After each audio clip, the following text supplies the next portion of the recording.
Nadia Cole had exactly 4 minutes to find the right room, fix the argument she had been rehearsing since 3 in the morning, and stop her hands from shaking long enough to look like someone worth listening to. She did not find the right room. She found a room.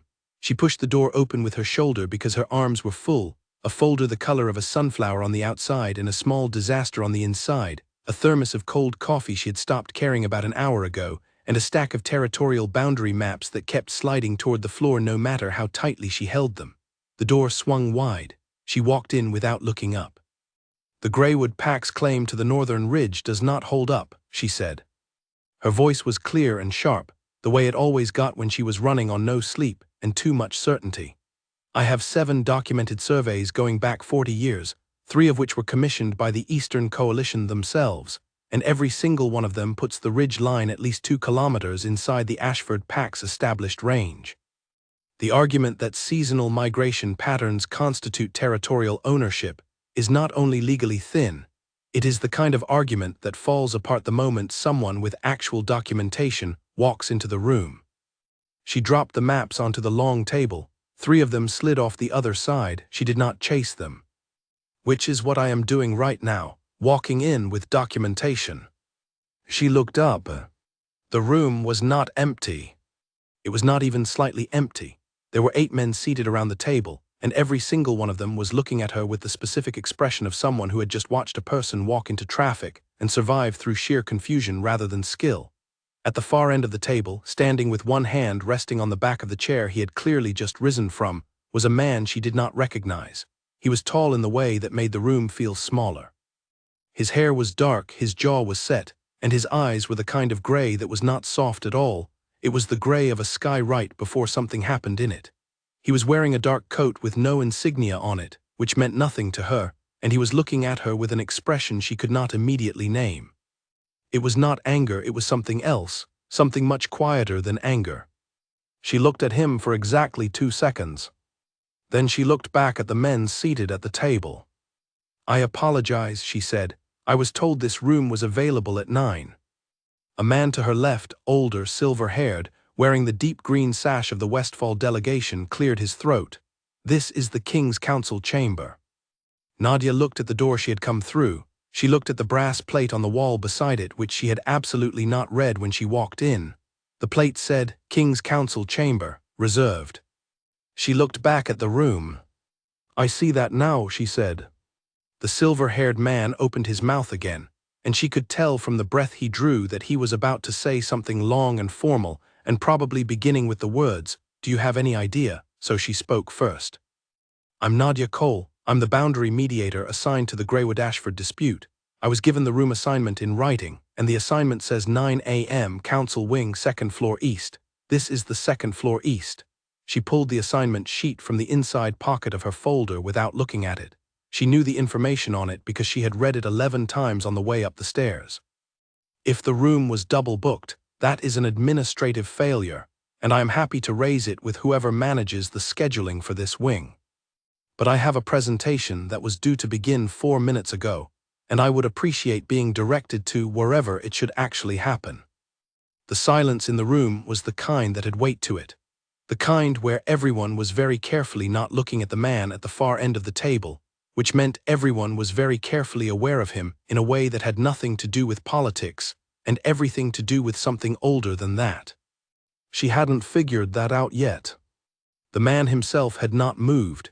His hand was still resting on the chair back. He was still watching her with that expression she couldn't name.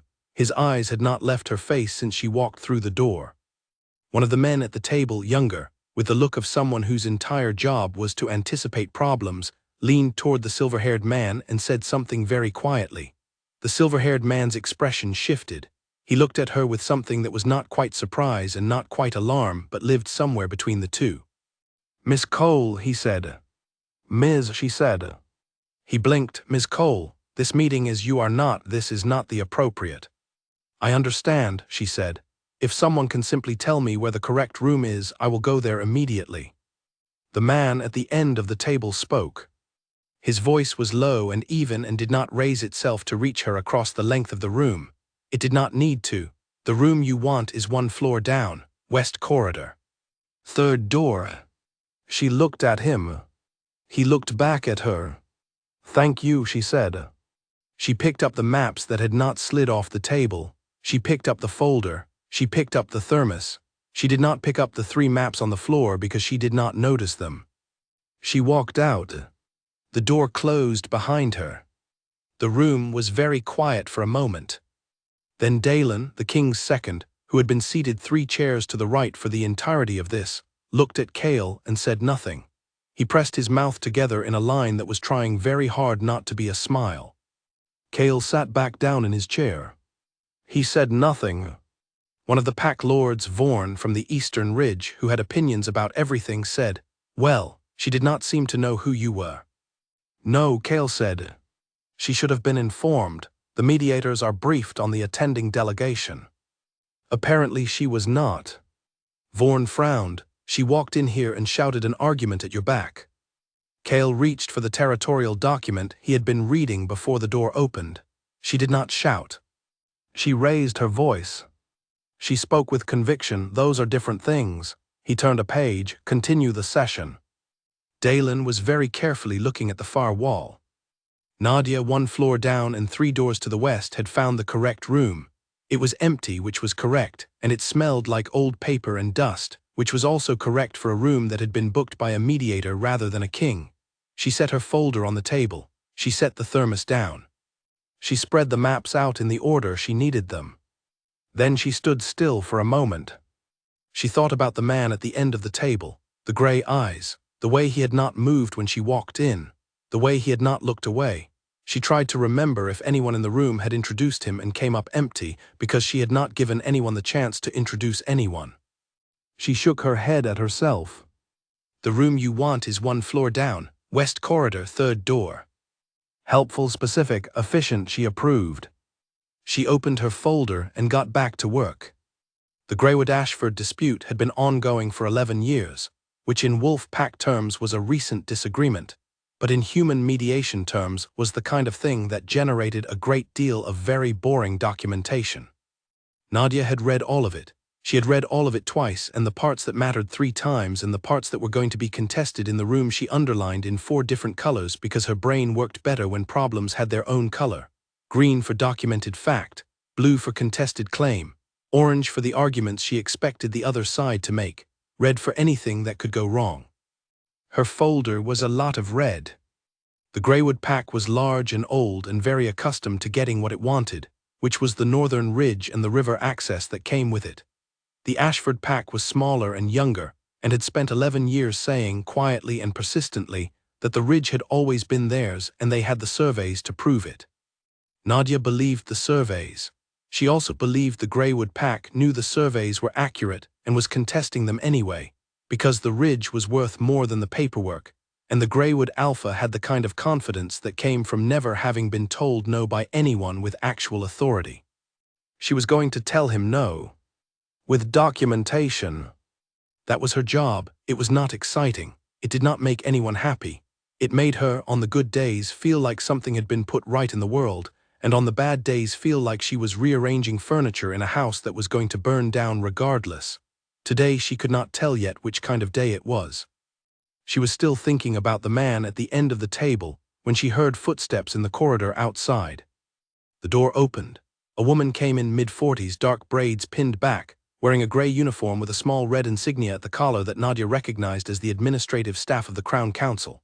Her name was Petra, which Nadia knew because Petra had been her point of contact for room assignments and scheduling for the past 3 weeks, and Petra looked at this precise moment like someone who had just been told a very important thing and was choosing her next words with enormous care. "Ms. Cole," Petra said. "I found it," Nadia said. 3rd door, west corridor." "Yes," Petra closed the door behind her. "I heard you also found the King's Council chamber." Nadia looked up from her maps. "I was given an incorrect room number." "You were." Petra crossed the room and stood on the other side of the table. She was not sitting down, which meant this was not a comfortable conversation she intended to have. "The error was mine. I am sorry for it." "It's all right," Nadia said. "I found the correct room." "Yes," Petra paused. "Before your session begins, there is something I need to tell you." Nadia put down her highlighter. "All right." The man at the end of the table, Petra said carefully, in the king's council chamber. Nadia waited. That was Kale Dravak. Nadia waited some more. The name was not immediately placing itself for her. Petra's expression shifted. The Alpha King Ms. Cole, of the full Northern Territory, the highest wolf authority in this region. The man whose council chamber you walked into and presented your documentation to without being asked. Nadia sat very still. The man who told me where the correct room was, she said. Yes. She thought about the gray eyes again, the way he had not moved, the way the room had been watching him rather than her, so carefully that she had not noticed it at the time. I see, she said. He was in a closed session with 3 of the most powerful pack lords in the territory, Petra continued, her voice very level. A session that had been scheduled for 6 weeks. You walked through the door without knocking, announced your credentials, and argued at length about territorial documentation before looking up. Nadia considered the folder in front of her. I did knock. The door was not latched, and it opened under the knock. Ms. Cole, I am not arguing that it was a good situation, Nadia said. I am simply noting that I did knock. She paused. Was he angry? Petra hesitated. That hesitation was itself a kind of answer. He did not appear to be, Petra said. That is, in fact, part of what I need to discuss with you. Nadia waited again. There is a wolf custom, Petra said. You would have been briefed on it in your orientation materials, though I understand those materials are somewhat dense. I read them, Nadia said. All of them. The sections that applied to my assignment. I am a boundary mediator. I focused on territorial law, dispute protocols, and pack hierarchy documentation requirements. She paused. I may have moved faster through the behavioral custom section. Petra's expression was very careful. There is a custom, she repeated slowly, regarding the response of a wolf, particularly a dominant wolf, to someone who challenges them directly without showing fear. Nadia was beginning to feel something cold settle at the base of her spine, and it was not the thermos of cold coffee. What kind of response, she said. It is involuntary, Petra said. It cannot be controlled or reversed. It is, and I want to be very clear that this is not something that was done to you deliberately. It is called a scent mark. The cold thing at the base of Nadia's spine moved upward. Explain that, Nadia said. Her voice was still even. She was proud of that. When a dominant wolf's instinct recognizes someone as significant, Petra said, clearly searching for words that would land without causing a larger incident, the wolf's nature responds by marking that person's scent with its own. It is an old mechanism, very old. It predates wolf law pack structure, most of the written customs. It is not visible. It does not cause harm, but every wolf within range will recognize it. Nadia looked at the map spread out on the table. The green lines, the blue lines, the orange, the red. Every wolf will recognize what, she said. That you carry the Alpha King's mark, Petra said. The room was very quiet. Without his choice, Nadia said. Without his conscious choice, Petra said, his wolf chose. In wolf tradition, those are not the same thing. His wolf reacted to you before his human judgment had a chance to weigh in. What does that mean legally? Nadia said, because that was the thing to ask, the practical thing, the documented, organized, color-coded thing. Petra sat down. That was when Nadia knew it was going to take more than one answer. Under wolf law, Petra said, a mark from the Alpha King carries the weight of a formal claim, not a full claim that would require a separate series of rituals in both parties' agreement, but the mark itself, once given, is recognized across all packs in the territory. Which means that as of approximately 20 minutes ago, every dominant wolf who comes within range of you will know that the Alpha King's wolf has noticed you. Noticed me, Nadia said flatly. It is more than that, I am simplifying. Simplify further. Petra's expression was the expression of someone simplifying a hurricane. It means that other dominant wolves are required, under their own instinct, to treat you as someone already spoken for. It means the Alpha King is now, under custom, obligated to present you at the next formal gathering, or the mark is legally interpreted as abandoned, which carries its own consequences. What consequences? A blood challenge, Petra said. From any unmated alpha who believes an abandoned mark is an open invitation. Nadia's folder was still on the table. She looked at it. She thought about 11 years of Greywood Ashford documentation, color-coded in 4 colors, and the fact that she had come here to do a very specific and bounded job that had nothing to do with Wolf Kings or territorial marks or blood challenges. "Can it be removed?" she said. Petra opened her mouth, closed it. That is not typically." "Can it be removed?" Nadia said again. "Theoretically," Petra said, "there is a ritual. It requires consent from both parties and—" "Good," Nadia said. She closed her folder. "I would like to make an appointment to speak with the Alpha King about removing it." Petra stared at her. "I mean no disrespect to him or to his wolf," Nadia said. "I am a boundary mediator. I am here for 6 weeks. I have a closed case file and a professional obligation to the packs involved in my assignment. An Alpha King's mark is, I am sure it is significant, I am sure it carries great weight, but it was not something I consented to, and I would like to address that through the proper channels as soon as possible." She picked up the thermos. She picked up the folder. "After my 9 o'clock session, which is already 13 minutes delayed, is there a form I should fill out to request the appointment, or does it go through your office?" Petra said very quietly, "It goes through his second. His name is Dalen." "Thank you," Nadia stood. "And Petra, for the future, can we make sure the room assignments are confirmed the night before? I don't think any of us want a repeat of this morning." She walked to the door. She paused with her hand on the frame and looked back. "The Alpha King," she said. "He really was not angry." Petra shook her head slowly. "No, that is what I was trying to tell you. He was not angry at all." Nadia held that information for a moment. Then she nodded once, as if filing it, and walked out. 1 floor up, in the King's Council chamber, Dalen leaned toward Kale during a pause in Vaughan's presentation and said, very quietly, "She is going to request an appointment to discuss removal." Kale did not look up from the document in front of him. "I know." "What are you going to do?" Kale turned a page. "Listen to what she says." Dalen sat back. After a moment he said, "Your wolf has been very quiet." "Yes," Kale said. "That is not its usual response to something it considers significant." "No," Kale agreed, "it is not." He turned another page. The session continued. Outside, 3 floors down, in a room that smelled like old paper and dust, Nadia Cole uncapped her highlighter and got back to the work she had come here to do. She did not think about marks or wolves or gray eyes for another 47 minutes. Then she did. She did not sleep that night. This was not unusual for Nadia. Sleep was something that happened to her when she had run out of things to process, and tonight she had not run out. She sat at the small desk in her assigned quarters, a narrow room on the 3rd floor of the Crown Council's residential wing, functional and clean and without personality, and she spread her behavioral customs documentation out under the lamp and read everything she had skipped the first time. It was 41 pages. She read it 3 times.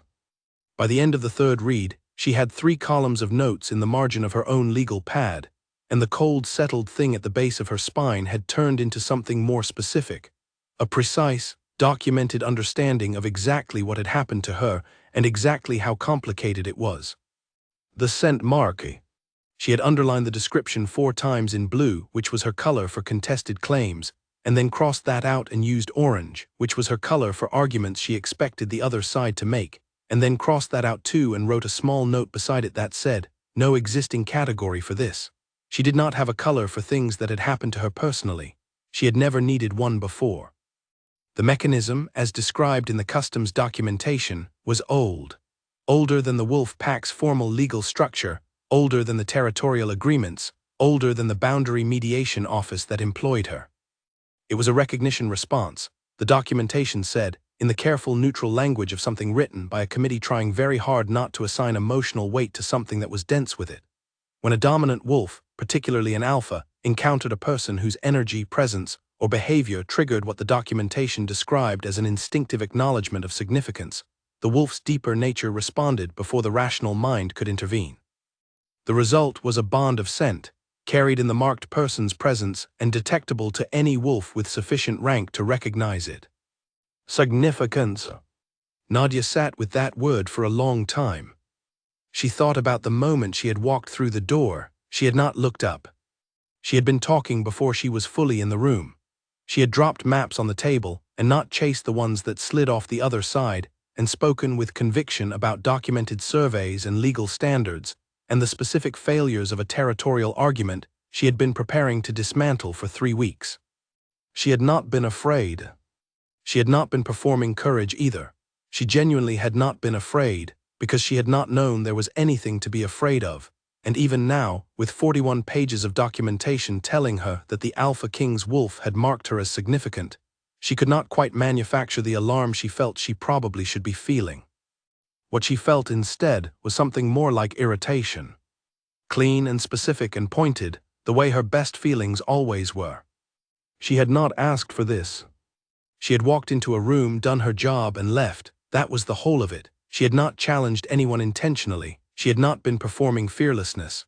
She had simply been in the middle of an argument she had been constructing for weeks, and the argument did not stop because the audience was unexpected.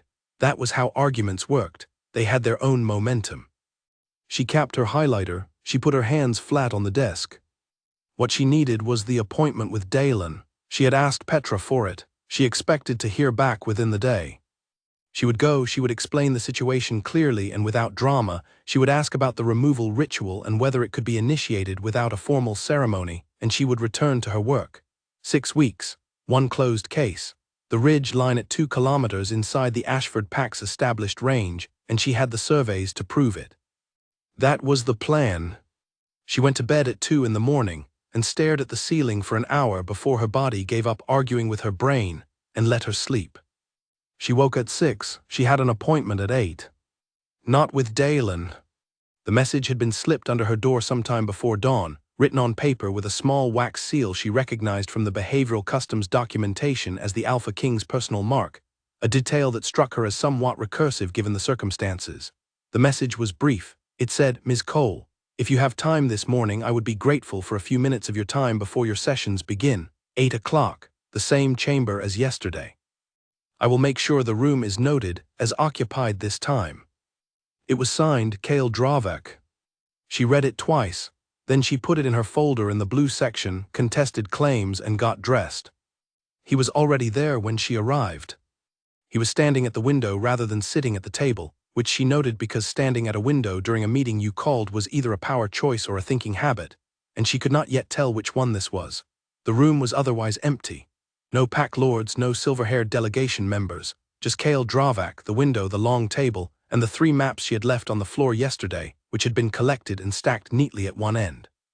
She stopped when she saw the maps. She looked at them, then she looked at him. "You did not have to do that," she said. "They were in the way," he said. He turned from the window. In daylight, through the tall glass, she could see him more clearly than she had the day before. The dark coat was different today, similar cut, different material, and he stood the way people stood when standing was their natural state rather than a performance of it. Easy, certain, like a thing that had been placed exactly where it intended to be. She did not think about that. She crossed the room and sat down at the table, not at the end where he had been sitting yesterday, but at the middle, which felt like the correct distance for a conversation she intended to keep professional. She opened her folder. Old habit. "I owe you an apology," she said. "For yesterday, I should have confirmed the room before entering." "The door was unlocked," he said. He moved away from the window and took the chair across the table from her rather than the one at the head of it, which was another thing she noted and did not examine yet. The fault was in the scheduling, not in you. Even so, he agreed, which was not quite agreement and not quite dismissal and was somehow both at once. He looked at the folder on the table. "You read the customs documentation last night." It was not a question. She looked up at him. "How do you know that?" she said. "You have 4 different colors of notes in the margin of your legal pad," he said, "and you are sitting differently than you were yesterday. Yesterday you moved like someone who did not know the territory. Today you move like someone who has studied the map." She looked at her legal pad. She looked back at him. "That is a very specific observation." "I am an observant person," he said, without particular emphasis, as though it was simply a fact about himself he was reporting. "I did read it," she said, "all 41 pages. "The behavioral customs section," he said. "Yes, I assumed you had skipped it initially based on the fact that I walked into your council session, and did not react to you the way I would have if I had known who you were, she said. Yes. She looked at him across the table. He looked back at her. There was a quality to his attention that she was still trying to categorize. It was not aggressive, it was not performative, it was simply present. Completely present in the way that most people were not, because most people had part of their attention on themselves at all times, on how they were coming across, on whether they were winning or losing the conversation. He did not seem to have that layer. He was simply watching her, and the watching was uncomplicated. She found it slightly unnerving, in the way that very still water was unnerving if you were used to rivers. I read about the mark, she said. I know. I want to be straightforward with you, because I think straightforwardness is faster, and I do not have a lot of extra time in my schedule this week. I am not angry about what happened. I understand it was not a choice that it was not intentional. But I am also in the middle of a mediation assignment that requires me to move between packs freely and without complications, and a mark from the Alpha King is, by the documentation's own description, a significant complication.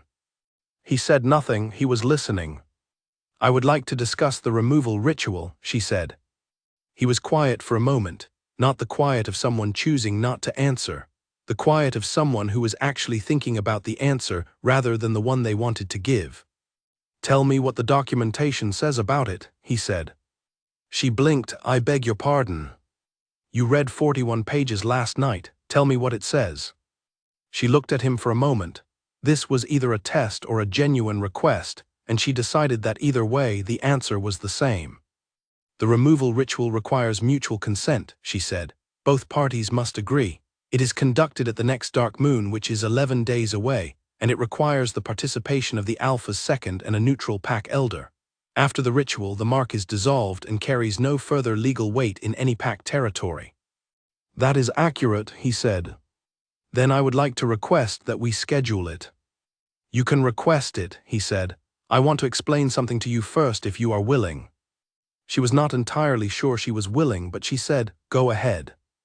The mark was not a choice, he said. You are correct about that. My wolf's response to you was, it was not something I could have controlled, and I want to be clear that I am not telling you this in order to avoid responsibility for it.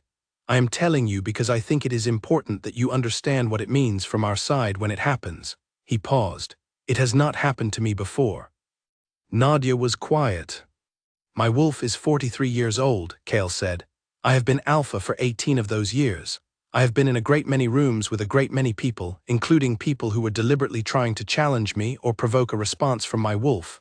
Nothing. Nadia looked at the table, and then I walked in arguing about survey documentation. Yes, without looking up. Yes, She exhaled through her nose. She felt something she was choosing, actively, to categorize as exasperation. That seems like a very poor basis for a significant life decision by anyone's wolf. The corner of his mouth moved. It was a very small movement. It lasted approximately half a second. She would not have seen it if she had not been watching his face, and she had been watching his face because she was a mediator and watching faces was how she did her job. My wolf does not make decisions, he said. It recognizes the decision is mine. What decision, she said. Whether to honor the recognition, he said simply, or to let it go. The room was quiet. Outside the window, the morning was doing ordinary morning things, light moving, birds somewhere, the distant sound of the courtyard beginning its day. Nadia sat with her folder in front of her and her 4-colored notes and her 41 pages of documentation, and she tried very hard to keep this organized. I walked into a room, she said.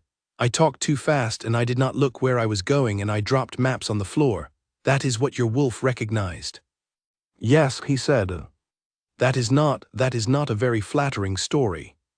My wolf does not care about flattering stories, Kale said. It cares about one thing. She looked at him. What thing? Whether the person in the room is afraid of it. The quiet landed differently this time. She sat in it for a moment, and she thought about yesterday morning, and the room full of men whose eyes had not met hers, and the man at the end of the table who had looked at her without moving, and the question she had asked Petra before she left. He really was not angry. No, that is what I was trying to tell you. He was not angry at all.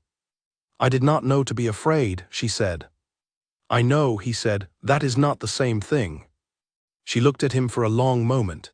He looked back, with that steady, uncomplicated attention that was starting to feel less like a pressure, and more like a she did not finish the thought. I still want the appointment, she said, for the ritual. I'm not saying it has to happen immediately, but I need it to be a plan. He nodded once. Then it is a plan, 11 days, the dark moon. Thank you, she said. She closed her folder, she stood. She was halfway to the door when he spoke again. Ms. Cole. She stopped. Your session yesterday, he said. The Greywood-Ashford dispute, did it go as planned? She turned back. He was sitting in exactly the same position, hands on the table, watching her with the same expression. The window light was behind him and slightly to the left, and she was very deliberately not thinking about how that looked. Better than planned, she said. The Greywood representative tried to introduce a new survey that had not been submitted in advance. I had already found it in the county records and pre-prepared a rebuttal. She paused. He was not happy. No, Cale said. I imagine he was not. Greywood alphas are not accustomed to being rebutted with their own documentation, she said. No, he agreed again, and this time the corner of his mouth moved again and it stayed a half-second longer. They are not. She held that for a moment. Then she said, Good morning, Alpha King, because the documentation had told her that was the correct formal address for a departure, and she walked out.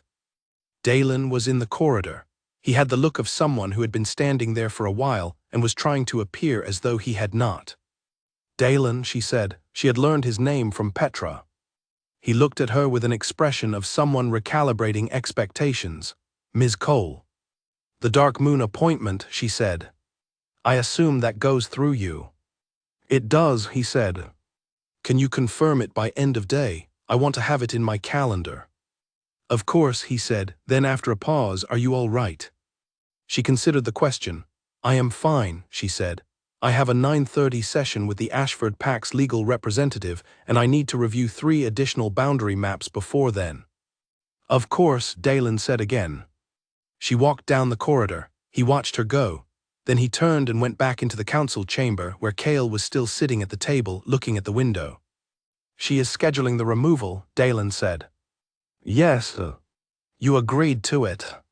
Yes, Dalen sat down across the table, in the same chair Nadia had just vacated. He looked at his alpha for a moment. Your wolf is still quiet. Yes, Cale said. That is not a normal quiet, Dalen said. Cale picked up the boundary document from the end of the table, one of Nadia's maps, the one showing the northern ridge line, and looked at it without reading it. No, he said, it is not. Outside in the corridor, Nadia was already thinking about the 9:30 session. She was good at putting things in the right drawer and closing the drawer.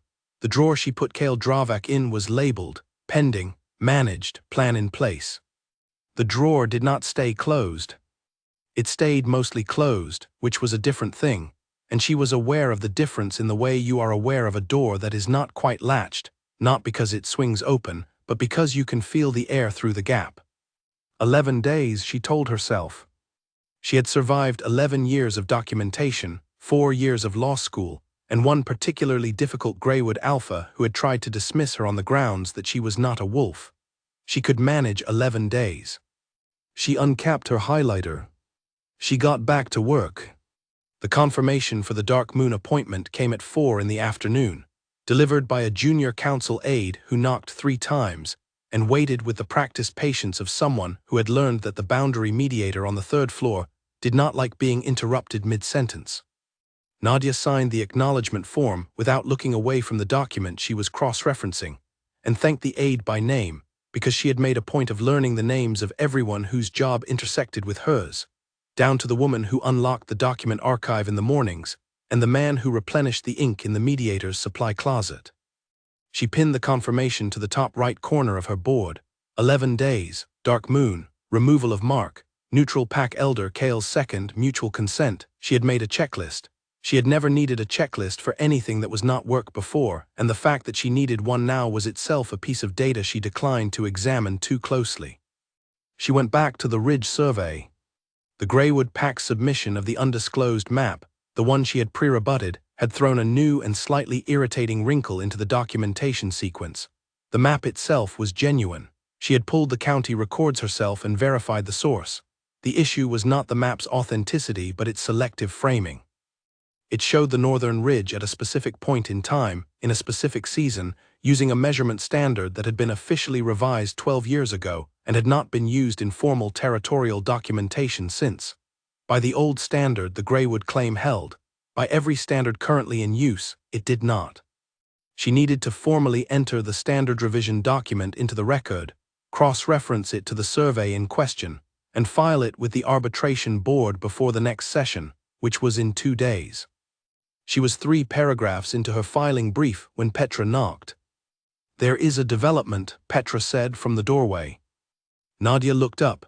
Petra had an expression she had not worn before, which Nadia catalogued as specifically different from her "this is an administrative problem" expression and her "I have to tell you something complicated" expression. This one was quieter, more careful. "Sit down," Nadia said. Petra sat. She folded her hands on the edge of the desk and looked at Nadia the way a person looks at someone they are about to hand a problem that the problem did not ask for. "The conclave has been moved forward," she said. Nadia set down her pen. "Forward from when?" "The formal conclave was scheduled for 4 weeks out," Petra said. "It has been moved to 6 days from now." "Why?" "The Eastern Coalition requested it. They have a challenge to submit regarding the Northern River rights, and their alpha, Corin Bliss, insists on presenting it before the spring migration begins. The date change was approved by the King's Council this morning." Nadia looked at her calendar. She had made herself a calendar because the Council's digital system had approximately 7 different places where an event could appear, and she had not yet determined which one was canonical. The calendar on paper was canonical. "The conclave is the formal gathering," she said, "the one the documentation mentions in connection with the mark." "Yes," Petra said. "If the Alpha King does not present me at the formal gathering." "The mark is legally interpreted as abandoned," Petra said. "Yes, the conclave that was 4 weeks away was going to fall after your removal appointment. Now the conclave is 6 days away. The removal appointment is 11 days away." Nadia sat back in her chair. She looked at the ceiling for a moment and then back at Petra. "So my options are: you attend the conclave with the Alpha King as is marked," Petra said, "which gives you full standing to proceed with the removal appointment afterward, since the mark is properly acknowledged rather than abandoned. Or the mark is abandoned, which triggers a blood challenge from any unmated Alpha who reads it as an open invitation," Nadia said. She had memorized that part. She had memorized it specifically because it was the part that had consequences for people other than herself. Which means other wolves potentially fight each other over a situation that started because I did not read the room assignment plate before I walked through a door. "That is a fair summary," Petra said. "That is not acceptable," Nadia said. "No," Petra agreed. Nadia uncapped her pen. She looked at her calendar. She thought about the filing brief she needed to finish in the next 2 days, the session after that, the follow-up documentation for the Greywood rebuttal, and now, added to the list like something written in a different handwriting entirely, the conclave. What does attending the conclave with the Alpha King involve? "You would be presented formally," Petra said. "He introduces you, you stand with his delegation. You are acknowledged by the attending pack lords and their representatives. It is largely ceremonial." "Largely," Nadia said. Petra hesitated. "There is also a formal dinner, and the proceedings run over 2 days." 2 days? Yes. Nadia looked at her filing brief. She thought about the 3 surveys and the standard revision document and the arbitration board's deadline. "I need to talk to him," she said. "I expected you would say that," Petra said. She reached into the folder she had brought with her. Nadia noticed that Petra had adopted a folder system in the past 48 hours, which she found quietly satisfying, and produced a note. "He anticipated the same. He left this for you." The note was on the same paper as the message that morning. Same small wax seal. Same handwriting, which was direct and even and took up exactly as much space as it needed without any flourishes. It said, "Ms. Cole, I am aware of the schedule change and its implications. I would like to discuss it with you at your convenience rather than at mine. I am available whenever you are free. There is no particular urgency from my side, though I understand there may be from yours. Kale Dravak. She read it twice. At your convenience rather than at mine. When does he think I am free? She said. He said whenever you are, Petra said. That is the point of the message.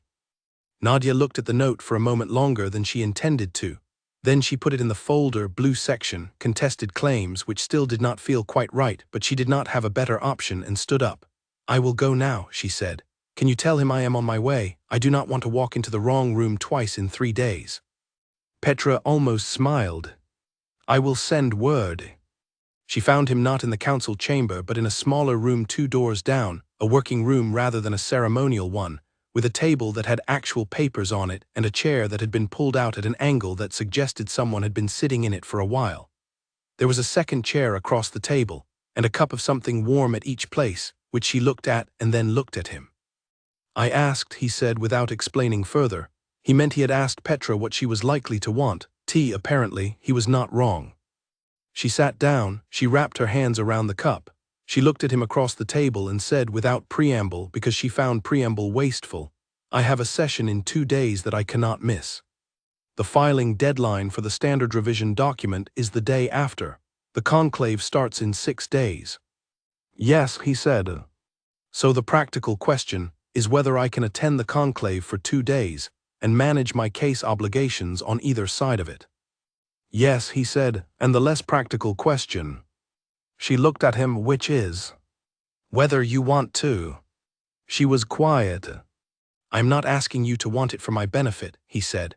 I want to be very clear about that. The mark's consequences, if abandoned, fall on other wolves, not on you directly. You are not at physical risk. But I want to know before we arrange anything, whether this is something you are willing to do or whether it is something you feel you have been maneuvered into. She held the teacup. She thought about the word maneuvered and what it implied about her position and his and the architecture of the last 3 days. Did you know the conclave would be moved forward? She said. No, he said. She believed him. She was not certain why she believed him so readily, given that she had known him for 3 days and across all of that time had not had a single conversation that she would have called expected. But she believed him. I do not feel maneuvered, she said. I feel, she paused. She was trying to find the honest word. I feel like someone moved all of the furniture in a room I was navigating from memory, and now I have to learn the layout again. He considered that. That is accurate. I will attend the conclave, she said. I want the removal appointment to stand. I do not want other wolves in conflict because of a scheduling error and an unlatched door, and I understand that attending is the cleanest way through. She looked at him steadily. But I have conditions. All right, he said. He said it without looking away and without the slight shift in posture she usually saw when she said the word conditions to people who were not expecting it. He just accepted that there would be conditions and waited for them. She found this disarming and refused to let it show. First, I attend the conclave as myself, not as a placeholder or a political convenience. I am a boundary mediator, that is my function, and if anyone at the conclave asks what I do, I will tell them accurately. Agreed, he said. Second, I need 4 hours on each day of the conclave to work on my case materials. I do not care when in the day those hours fall, but I need them. Agreed, he said. Third, she paused. You tell me what to expect. I do not like walking into situations I have not prepared for. Yesterday morning was an exception, and exceptions are not comfortable for me. If there is a dinner, tell me who will be there. If there is a formal greeting, tell me what it looks like. If there is anything in the 2 days where someone is likely to do something that requires a response from me, tell me in advance what the right response is. He looked at her for a moment. Something in his expression had shifted, not in a large way, not in a way she could name easily. You prepared 4 weeks of case documentation in 3 weeks, he said. Yes, she said. And you still read 41 pages of customs documentation at 1 in the morning. Yes. You prepare, he said, not because you are anxious, because you are thorough. She looked at him. She was not sure that was a question, but it landed on her like one. Yes, she said, that is accurate. Then I will tell you everything, he said. I will start now if you like. She reached into her folder and took out her legal pad and her pen. She looked at him across the table and he looked at her, and she thought briefly and without meaning to that he was very still in a room, and that she was starting to find the stillness less unnerving and more like a known thing. a fixed point. Start with the dinner, she said. Who is going to be there and what do they want from you? He told her. She wrote. He spoke clearly and without dramatizing anything, which she appreciated, and he answered follow-up questions without impatience, which she also appreciated. And the tea went cold, but neither of them noticed because they were too deep in a conversation about pack politics and formal greeting protocols, and the specific diplomatic sensitivities of a pack lord named Vorn from the Eastern Ridge who had opinions about everything, including, apparently, human mediators. He said something in the council session yesterday, she said. After I left, something about me. Cale looked at her. He said you should have been informed about who I was. He's not wrong, she said. No, Cale agreed. He is often right about the surface of things. But he asked the right question for the wrong reason, Cale said. He wanted you informed because he thinks a human mediator walking into a King's Council session without proper deference is a breach of protocol. I wanted you informed because, he stopped. She waited. Because it would have been fair, he said. She held that. She wrote nothing, but her pen was still on the page. You did not tell me yourself, she said. Yesterday morning, you could have introduced yourself. You did not ask, he said. And you were arguing. Stopping your argument to introduce myself would have been condescending, she said. Yes, he said, exactly that. She looked at the legal pad. She looked back at him. The room was quiet in the way a room gets when two people have said something true at the same time without coordinating it. All right, she said. She capped her pen. I have enough to prepare. I will need the formal schedule for the conclave and whatever the dress requirements are because the documentation does not specify and I do not want to arrive in the wrong colors again. I will have Dalen send the requirements to you tonight, he said. Thank you, she stood. She picked up her folder. She was at the door before she thought of the next question, and she turned back because she had learned in 3 years of mediation that the questions that came to you at the door were usually the important ones. One more thing, she said. He had not moved from his chair. He looked at her across the room with the same steady attention she was starting to build a category for in her head, though she had not named the category yet. At the conclave, she said, when you present me, what do you say? He was quiet for a moment, not choosing the words, already knowing them, she thought, and deciding whether to say them now or let her read them in the customs documentation later. I say your name, he said, and I say you are mine to present. The phrase landed in the room between them. In the formal sense, she said. In the only sense the conclave recognizes, he said. She nodded once. She turned back to the door. She had her hand on the frame for a moment without going through it. Ms. Cole, he said. Yes, my wolf is very calm right now, he said, in case you were wondering. She did not turn around. She did not let herself. She said, I was not wondering, which was not entirely true, and walked out. She was 2 corridors away before she noticed she was smiling, and she stopped and looked at the wall for a moment, and then at the floor, and then she put it in a drawer and went back to her filing brief. The drawer did not latch. She already knew that. The conclave dress code arrived that evening in a sealed envelope that also contained, she noticed, a handwritten addendum at the bottom of the formal document in Cale's direct handwriting. The color to avoid is deep green. Everything else is your choice. She appreciated this. She put the addendum in the blue section of her folder, and then moved it to a new section she created with a plain white tab she did not label. She did not own a lot of formal clothing. She owned what she needed for sessions, professional, structured, nothing that distracted from the argument she was making with her words. She owned one dress that was appropriate for formal dinners, which she had bought for a colleague's ceremony 2 years ago and had worn twice since. It was dark blue, well cut, and required no decisions in the morning beyond whether to pin her hair up or leave it. She pinned it up. She did the work of the 2 days before the conclave in the way she always worked, which was completely, and filed the standard revision document with the arbitration board 12 hours before the deadline, which was the first time in 4 years she had not filed something with less than 6 hours to spare. She noticed this and noted it and moved on. The morning of the conclave, Dalen met her in the corridor outside her room at 7. He was carrying 2 folders. She immediately liked him better for that. These are the attending delegates, he said, handing her the first folder. Pack lords, their seconds, and their significant attachments. I have noted in the margin which ones will have opinions about your presence. She opened the folder and scanned the notes. There were 12 names with margin notes. The notes were specific and useful and written in shorthand that she understood immediately. She appreciated a person who could communicate efficiently in the margins.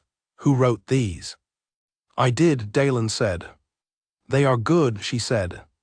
Something shifted in his expression that was not quite surprise and not quite satisfaction but was somewhere between them. Thank you, he said. He handed her the second folder. This is the schedule. The formal presentation is mid-morning before the first session. You and Cale will enter together. He will present you to the assembly. You do not have to say anything unless someone addresses you directly. What if someone does address me directly?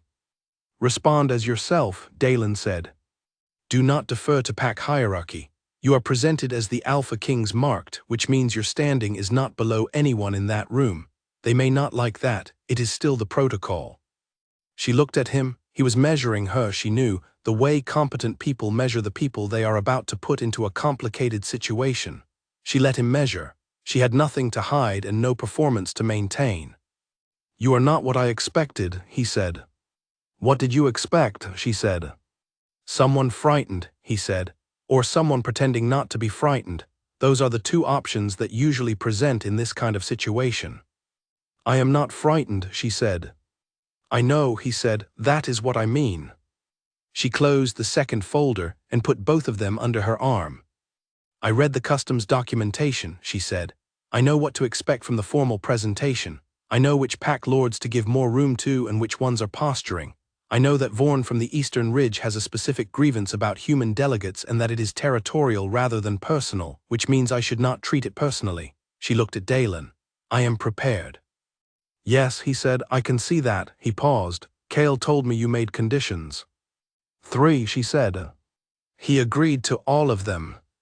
I know, he told me. Dalen was quiet for a moment. Then he said, he has not agreed to conditions in 7 years of council negotiations without modifications. She looked at the wall for a moment and then back at him. That is probably because most people are not asking him for things that are reasonable, she said. I asked for things that were reasonable. Dalen made a small sound that might have been a laugh, very briefly, before it became professional again. We should go, he said. The presentation is in 40 minutes and Cale wanted a few minutes with you before. She followed him down the corridor and up one floor, and through the wing she now knew well enough to navigate from memory, and she thought about the notes in the margins of the delegate folder and the handwritten addendum about the colors and the chair across the table rather than the one at the head of it, and she thought, he is a very deliberate person. And so am I, and she was not sure yet what that meant. Cale was in the antechamber adjacent to the main conclave hall. He was wearing formal clothes for the first time since she had met him, which meant the dark coat had been replaced with something heavier, with the Alpha King's mark at the collar, and she looked at the wall behind him, and then at the window, and then at her folder. He looked at her in the dark blue dress and said nothing for a moment. Then, you read the delegate files. An hour ago, she said. Dalen's margin notes. Very useful, she said. You should have him write all your briefing documents. The corner of Cale's mouth moved. She was starting to notice that it moved more quickly when she said something that surprised him, and more slowly when she said something that he had already considered and agreed with. She filed this information in the new unlabeled section of her mental folder. The presentation, she said, walk me through it one more time. We enter from the east door, he said. The assembly is already in the hall. I walk to the front of the room, you stand at my left. I say your name, your function, and the formal words. There is a formal response from the assembly. It is not spoken aloud, it is an acknowledgement posture. You do not need to respond to it. After the presentation, I take you to the Alpha King's table, which is at the center of the room, and you stay there for the morning session. And at the Alpha King's table, she said, I will be sitting next to me on your right, Dalen on your left, no one else at that table without my invitation. She nodded, and Corin Bliss. Cale's jaw set slightly. It was the first time she had seen it do that. He will be at the eastern table across the room. He is the one making the Northern River Challenge, she said. It was not a question, she had read the schedule. Yes, and he has opinions about the mark, she said. She had inferred this from Dalen's margin notes, which said, next to Corin Bliss's name, watch him during the presentation. He will be watching you. He has opinions about everything, Kale said. The flatness in his voice was its own information. He will challenge it, she said. Not today, but he will look for the grounds. Kale looked at her. Yes, he said, that is correct. Then I will make sure he does not find any, she said. He was quiet for a moment, that particular quiet, the one she was beginning to recognize as his thinking quiet rather than his waiting quiet. You do not have to, he said. The mark is being removed in 5 days. Bliss can challenge whatever he likes after that. If he challenges it before the removal, she said, it becomes a legal contest rather than a scheduled process. Which means more documentation, more time, and potentially more pack lords drawn into a dispute that is already more complicated than it needed to be. She looked at him. I am a mediator. I know how a challenge escalates and how to stop it from escalating in the first place. The best way to stop Corin Bliss from finding grounds to challenge your mark is to make sure he sees nothing he can use. Kale looked at her for a long moment. You are protecting the mark, he said. I am protecting the process, she said. Another moment, then, all right, we should go. The hall was bigger than she had prepared for. Not in terms of square footage. She had seen the architectural plans in the council wing's documentation archive, because of course she had, but in terms of what it felt like to walk into it. The ceiling was high and the light came from the upper windows, and there were approximately 60 people in the room, most of them wolves, most of them senior in rank to anyone she had ever been in the same room with, and every single one of them turned when the east door opened. She had known they would turn, she had read the protocol, she had prepared for the turning. She had not entirely prepared for what it felt like to be the thing they turned toward. She kept walking. She was good at keeping walking. She had walked into rooms where people did not want her there for 4 years of law school and 3 years of mediation work. And the trick, she had learned, was to keep walking and keep her face in the same configuration it had been in before the room turned toward her, because the room was looking for a reaction, and the reaction was the thing that gave them something to respond to. Her face stayed even. Her walk stayed even. Her folder was under her left arm and her right hand was at her side, and she was counting the rows of delegates and cross-referencing them against the map she had memorized from the schedule folder. She found the Eastern table. She found Corin Bliss. He was younger than she had expected from the margin notes, which usually in her experience skewed toward the older end when they described someone with strong opinions. He was perhaps 35, broad in the shoulders, wearing the Eastern Coalition's dark red. He was watching her with an expression she recognized from the Greywood representative 2 days ago, the one that meant, I'm evaluating whether this is a threat. She met his eyes for exactly the amount of time it took to communicate that she had seen him and was not concerned. Then she looked away. She and Kale reached the front of the room. He stood still and so did she, which she had practiced, standing still in specific ways, because standing still incorrectly was its own communication. Nadia Cole, Kale said to the room. His voice did not raise itself. It filled the room anyway. Boundary mediator of the Crown Council, she stands with my mark. The Assembly's response was not sound. It was a movement, a shift in posture, a lowering of tension, a collective acknowledgement that moved through the room like a wave through water. She had read the description of it in the customs documentation. The description had not quite captured what it felt like to be inside it. It was not threatening, not warm either.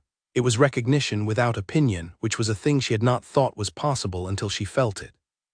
Then it was over. Kale moved to the central table. She went with him.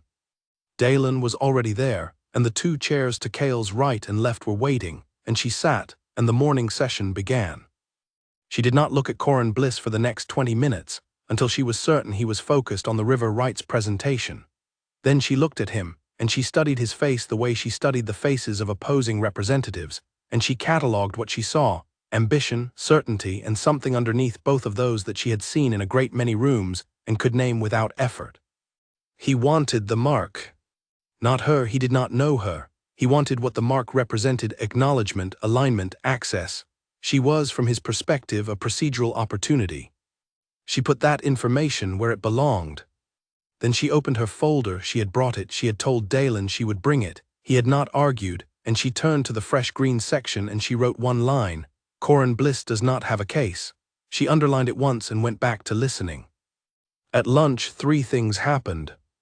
First, a woman from the northern pack, older, with silver-streaked braids and the kind of calm that came from being the most competent person in every room she had ever been in, sat across from her at the informal lunch table and introduced herself as Sira.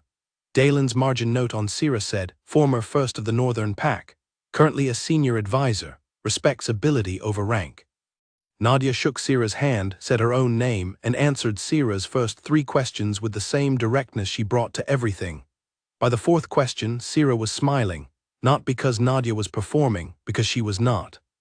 Second, Vorn from the Eastern Ridge came over to the central table, looked at Nadia the way he had looked at her in the margin notes, with specific territorial skepticism, and said, "You are the mediator, the one handling the Ridge dispute." "Yes," Nadia said. "I have been told you pre-rebutted the Greywood survey," he said. "I found it in the county records in advance," she said. "The Greywood representative submitted a document using an outdated measurement standard. I entered the standard revision into the record before the session." Vorn looked at her for a long moment, then he said, "The current measurement standard revision, the one from 12 years ago." 13, she said. "The revision was formally adopted in the 2nd quarter of that year, which falls 13 years ago by calendar count." Vorn's eyes were doing something she could not immediately categorize. Then he made a small sound. He went back to his table. Dalen at her left said very quietly, "He just decided you are competent." "I know," she said. Third and last, Corin Bliss walked past the central table during the informal period. He did not stop. He walked past at a distance of approximately 4 feet, and she did not look up from the conversation she was having with Sira, and she felt him slow slightly as he passed. She kept her attention on Sira. She did not look up until he was past the table. Then she looked at the back of his head for exactly the amount of time it took to take a useful measurement, and then she looked back at Sira. "You knew he was coming," Sira said. She was watching Nadia with the same bright, specific attention she had been using since they sat down. "He came past the table at 12:52, Nadia said. "He had been seated since 11:40. That is a long time to sit still during an informal break, for someone who has been moving consistently since we entered the room this morning. He was waiting for the right moment." Sira looked at her with an expression that was, for the first time in an hour, surprised. "You have been watching the room." "I always watch the room," Nadia said. "It is my job." Sira sat back in her chair. She looked at Nadia the way someone looks at a thing they have correctly identified. Then she looked at Kale, who was 3 seats down and appeared to be in a conversation with 2 pack lords, but who Nadia had noted was also, in the way he sat, aware of the exact location of every person at the central table. "He does not agree to conditions," Sira said. "I have heard that," Nadia said. "And yet—" "I asked for things that were reasonable," Nadia said. "I think the conditions were not the surprise. I think the conditions being reasonable was." Sira made a small sound. Then she reached forward and refilled Nadia's cup without being asked, which in Nadia's experience was one of the clearest possible signals of respect from someone who had been deciding whether to offer it. They went back to the afternoon session.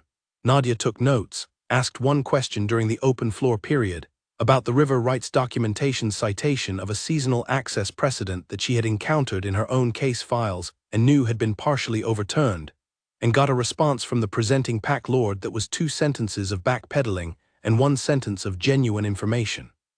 Kale, beside her, said nothing, but he was looking at the presenting pack lord with an expression she had not seen on his face before, and she could not name it, and she did not try. That night in the formal dinner, she sat on his left and ate the meal and had 6 conversations with 6 different delegates, and was, at no point, uncomfortable, which she found interesting. She had expected to be uncomfortable. She had prepared for discomfort the way she prepared for everything, with documentation and a plan. She had not needed the plan. The dinner ended at 10. She had 4 hours of casework waiting for her. She said goodnight to Sira, who took her hand at the door and said, "Tomorrow will be harder than today. Bliss presents his challenge in the morning session." She paused. "You are ready." It was not a question.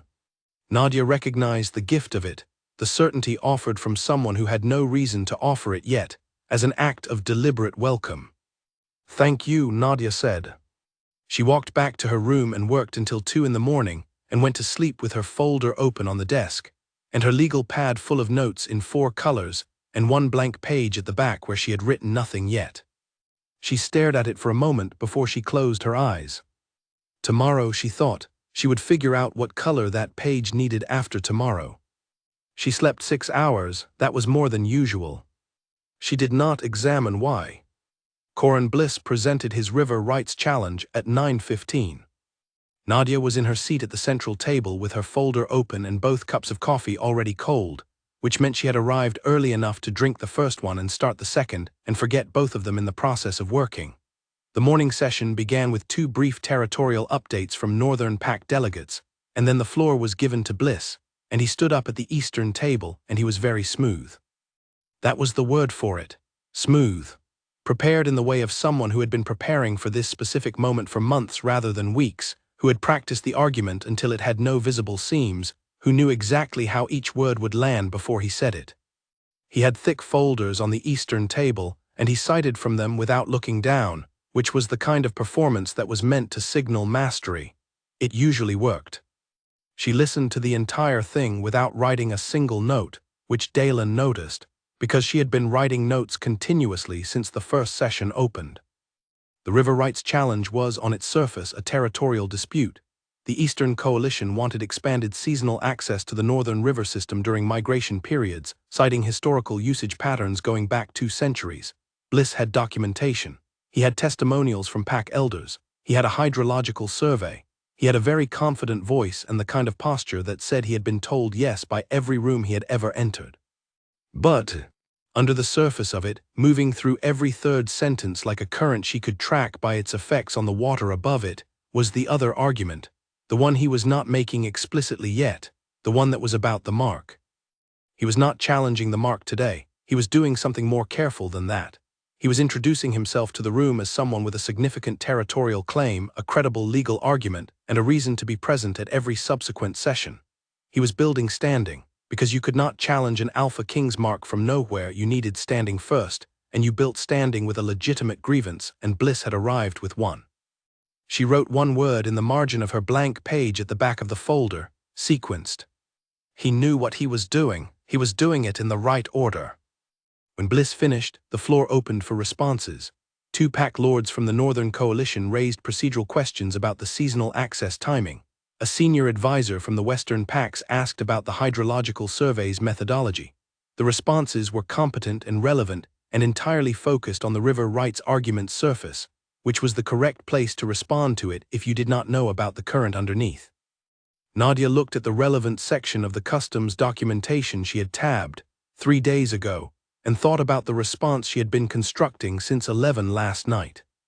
Cale at her right leaned slightly toward her. "You have not written anything," he said very quietly. "I was listening," she said. "For what?" "The part he did not say," she said. A pause then and. She looked at him. They were close enough in the leaning that she could have spoken at a normal volume and the people at the adjacent tables might have heard. She kept her voice level and low. "The River Rights are legitimate. He has genuine documentation. The seasonal access argument will probably hold on its own merits, which means you should prepare to negotiate the timing and terms rather than contest the claim itself." She paused. "But the River Rights are not why he is here." Cale was very still. "Tell me." "He is here because a legitimate claim gives him standing, and standing gives him the right to speak at the next formal conclave. And if the removal ritual proceeds as scheduled, the next conclave is 3 weeks away after the removal, at which point there will be no mark and Corin Bliss will have established standing, and he will have a reason to be in the room." She looked at Bliss across the hall, who was accepting congratulations from his delegation. "He is not challenging your mark today. He is making sure he can challenge it later." The silence at the central table was very specific. Dalen at her left had stopped writing. Cale looked at Bliss with an expression she could not read because it was flat in the way that very deep water was flat. "You read that from the argument." "I read it from the argument and the sequence," she said. He opened with his strongest documentation rather than building to it, which means he did not need to persuade the room today. He needed to establish himself. People who are trying to win an argument open carefully. People who are trying to be seen open with confidence. Cale was quiet. "You already knew," she said. "It was not a question." "I suspected," he said. "I did not have the sequence laid out that clearly." The sequence is how you know if someone is arguing or positioning, she said. They look the same on the surface. She closed her folder. The river rights negotiation is straightforward. I would recommend conceding the seasonal access in principle and negotiating the specific window dates as a separate process. That gets Bliss his legitimate win and removes the grounds for escalation on that front. And the other front, Cale said. She looked at the unlabeled tab in her folder, then back at him. That is more complicated, she said, and probably a conversation for after this session. He nodded once. The session continued. At the break, Sira appeared beside Nadia's chair with a cup of fresh coffee and a look that said she had been listening from 3 tables away and had drawn her own conclusions. Nadia accepted the coffee and said thank you and waited. You have a plan, Sira said. I have an analysis, Nadia said. Plans come after analysis. What is the analysis? Nadia looked at her. Sira was not fishing. She was not positioning either. She was, Nadia had concluded over the previous day, simply someone who moved directly toward the center of things, because she had spent enough years in rooms like this one to find all the scenic routes boring. Corin Bliss wants to be relevant to the Northern Territory, Nadia said. He is using legitimate legal standing to create a platform. The river rights are real, but they are also a vehicle. If the mark removal proceeds, he will challenge what comes after. The absence of a mark is its own kind of open territory, legally speaking. She paused. He is not wrong to try. It is a reasonable strategy. But, Sira said. But I do not like being a variable in someone else's strategy, Nadia said. When I am a variable, I correct for it. Sira's eyes moved to Cale, who was across the room in conversation with 2 pack lords and was, Nadia noted, standing at an angle that gave him a sightline to where she was sitting. And him, Sira said. What is your analysis of him? Nadia looked at her coffee. She looked at the floor. She thought about a person who said at your convenience rather than at mine and agreed to conditions without modifications and sat across the table rather than at its head, and told her about his wolf's quiet the way he might have told her about the weather, not as a revelation, not as a tactic, but as a simple true thing he thought she deserved to know. He is the most straightforward, complicated person I have ever met, she said. Sira made a sound that was, Nadia was fairly certain, a laugh she had chosen to make small. Yes, she said, that is him. The afternoon session came to a break at 3. Nadia was in the 4th hour of what should have been her working time, which meant she had 4 hours of case material backed up, and she said as much to Dalen and went to a side room that had been designated for her use and worked for 90 minutes straight and filed 2 documents and drafted a 3rd and felt, for the first time in 2 days, the specific satisfaction of things being where they were supposed to be. Cale knocked at 4:30. She had not expected him. She said come in without looking up, which she did because she had been in the middle of a sentence and stopping mid-sentence always required a deliberate effort to restart. By the time she finished the sentence and looked up, he was already inside, closing the door behind him, and there was something in his posture that was different from the hall, less formal. The formal clothes were still on, but he had settled into them differently, the way a person settled when the performance part was done for the day. He sat in the chair across from her work table. He did not say anything immediately. She looked at him and waited. Bliss spoke to Vorn during the break, he said. She set down her pen. What did he say? I don't know specifically, they were not near enough. But Vorn's posture after the conversation was different from before it. She thought about Vorn, who had decided she was competent the day before, who had the kind of territorial instincts that made him useful to either side depending on what he was offered. What kind of different? Considering, Cale said, not convinced but listening. She reached for her legal pad. Bliss is building a coalition, she said. He needs at least 3 senior pack lords to bring a formal challenge. He has the Eastern table already, if he gets Vorn. He needs 1 more, Cale said. Who is his most likely target? Cale looked at the window for a moment. Outside, the light was going the way it went in late afternoon, going amber and long. Holt, he said, from the Western Ridge. He has been neutral since last year. He owes Bliss nothing, but he also owes me nothing. She thought about the delegate folder, the margin note on Holt, moves on principle rather than loyalty, needs a legal argument, not a relationship. Then give Holt a better legal argument than Bliss does, she said. Cale looked at her. You are the Alpha King, she said. You have territorial authority and a legal record that Bliss does not. Whatever argument Bliss is making to Holt about what happens after the removal, you can make a stronger argument about what exists now. Not about the mark, about your record, about your authority's track record on exactly the kind of principled territorial questions Holt cares about. She looked at her notes. I can draft you a brief on the Northern Territory's boundary resolution record for the past 10 years. It is the kind of documented argument that speaks to someone who moves on principle. You are managing my political situation, he said. Yes, she said. You are a boundary mediator. I know what I am, she said, but managing the politics around this situation is the fastest way to get back to the boundary mediation, which is what I was supposed to be doing before I walked into your council chamber. She looked at him. I am not doing this for the mark. I am doing this because I do not like a situation where someone else is moving the pieces and I am standing still. He looked at her for a long moment. What piece are you? The question was direct in the way his questions always were, landing without warning and without softening. She held it. Right now, she said, I am the piece that Bliss wants to move and you want to keep still. She paused. I am suggesting that I stop being a piece someone else moves and start being the one moving. He was quiet. There is something I need to explain to you, he said, about my wolf. She waited. It has been quiet since yesterday morning, he said. Since the presentation, that is unusual. When my wolf is this quiet, it is because it has made a decision and it is waiting for me to catch up. She held her pen. She did not write anything. What decision? She said. I am trying to determine that, he said, but I thought you should know.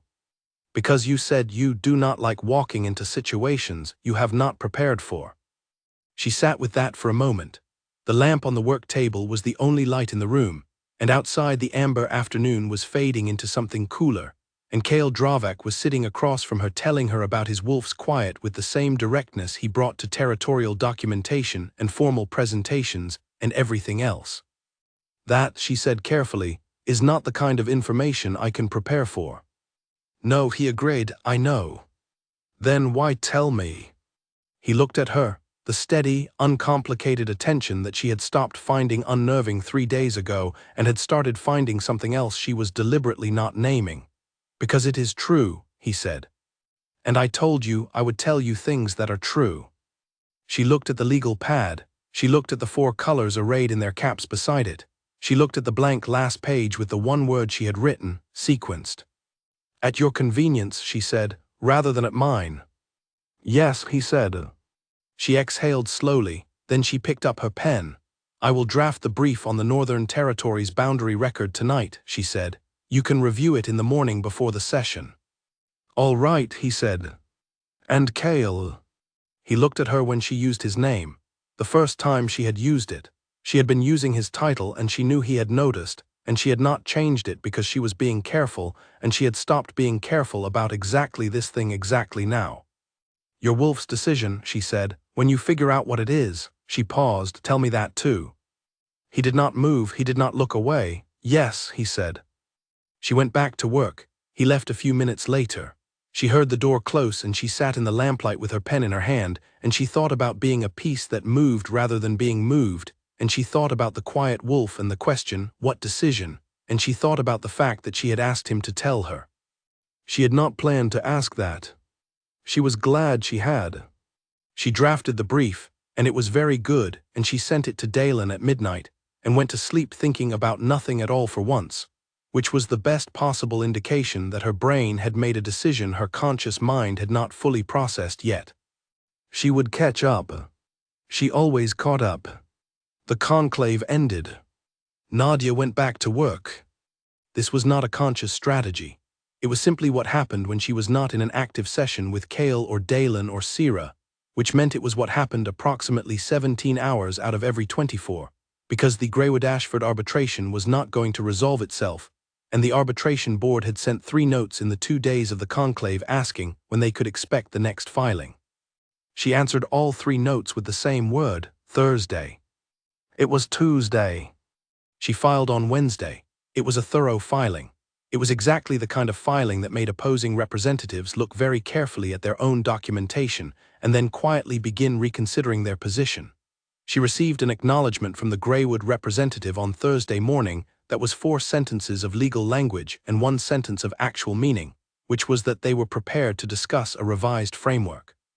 She wrote revised framework at the top of a new page in green, because it was a documented fact, and circled it. In the drawer at the back of her mind where she had put Kale Dravak, something had changed. This was the thing she was not examining yet, though she was aware of it the way you are aware of a change in temperature before you have decided whether it is warmer or colder. The drawer was not closed. She had stopped trying to close it. Instead, it sat at about a third of the way open, which was enough to work around without it spilling anything important onto the floor. She organized her case files.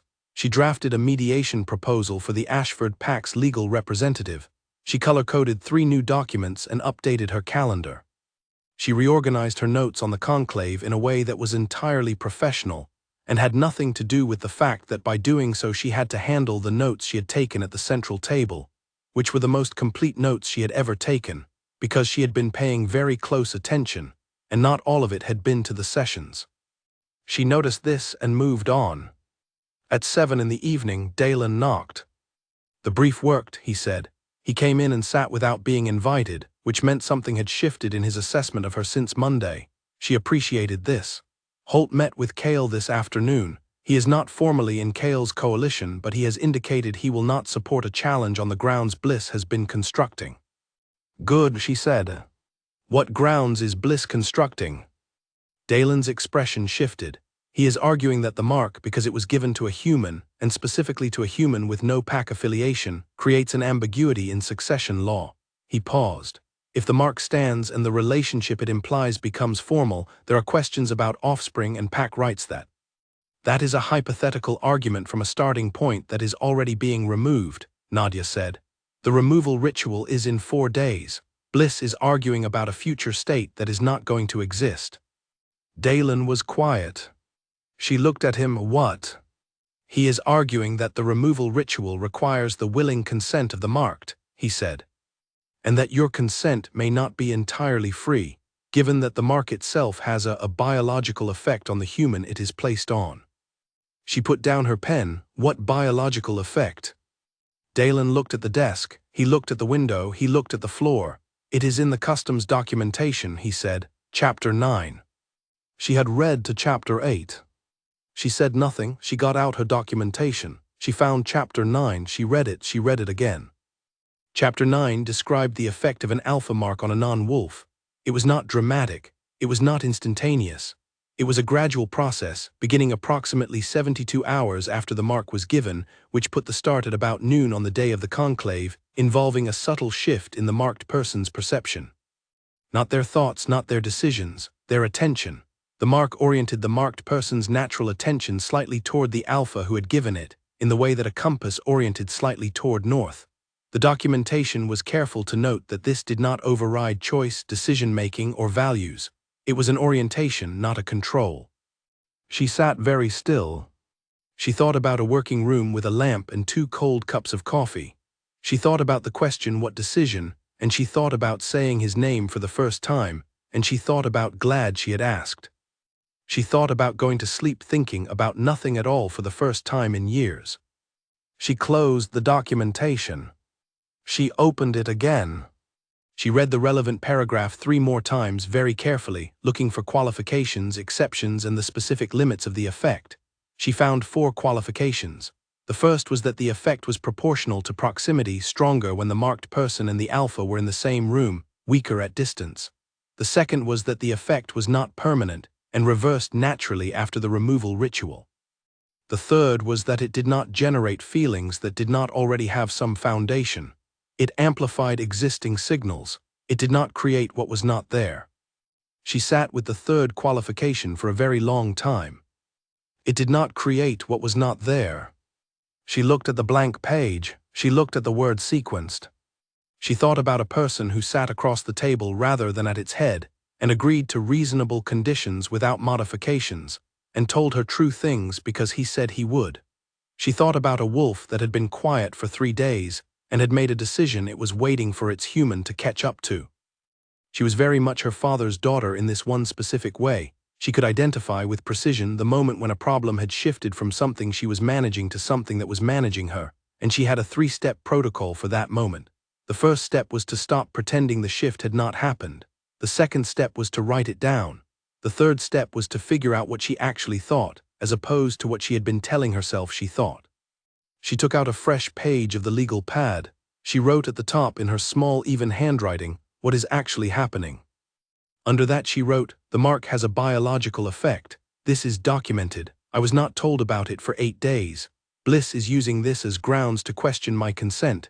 His argument is self-serving and also structurally not entirely wrong." She paused. Then she wrote, "I have been paying more attention to him than the situation requires." She paused again.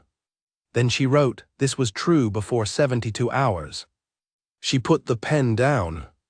She thought about the first morning, the working room and the tea and the corner of his mouth, and the specific quality of his attention that she had been cataloging for a week, because she cataloged things that were significant. She thought about the way he spoke, no preamble, no performance, no scenic routes, and the way he sat, and the way he looked when he said, "My wolf is very calm right now in case you were wondering." She picked up the pen. She wrote, "I need to talk to him, not because of the mark.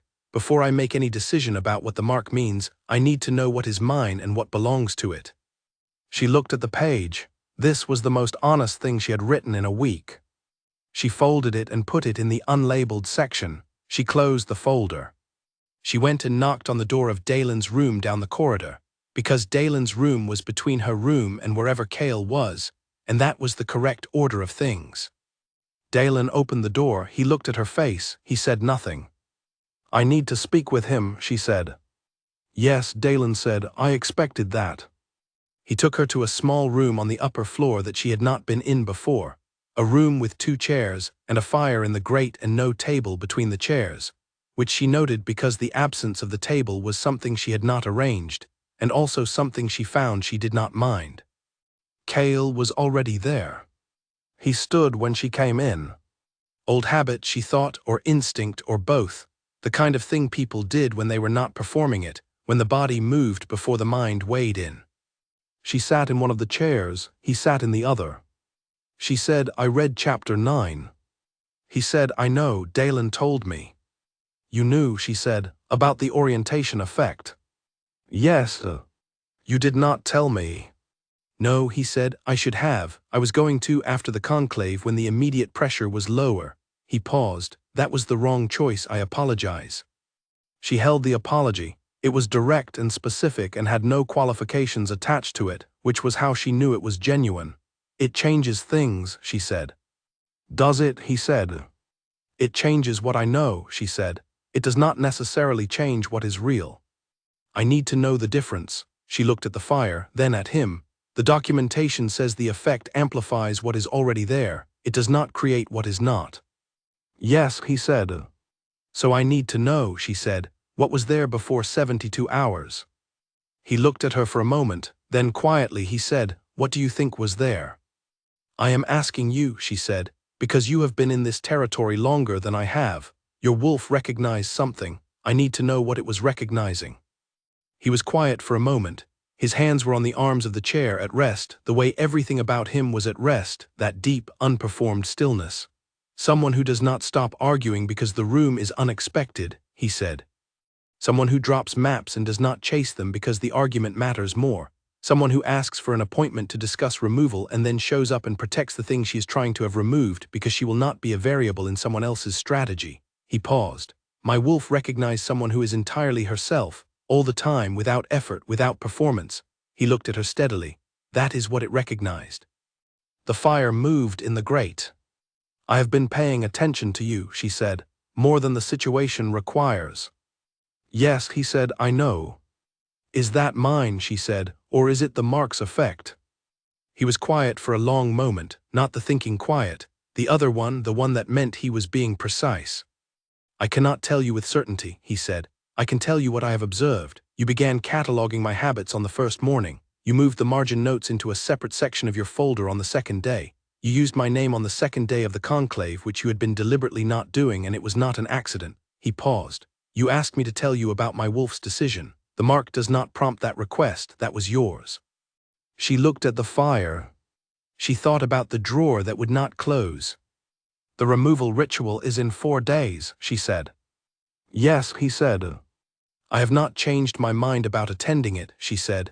I want to be very clear about that. The removal was scheduled for a reason. The reason was that I am a mediator with an assignment and a professional obligation, and a situation I did not choose and did not consent to, and those reasons are still true. Yes, he said, I know. I also want to be clear, she said, looking at him now directly, that I am not doing the emotional work of deciding what I feel about you at 11 at night under the influence of an orientation effect I did not know about.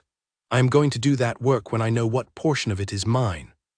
He looked at her for a moment, then, very quietly, that is the most organized thing anyone has ever said to me about this kind of situation. She looked at him. I am an organized person. Yes, he said.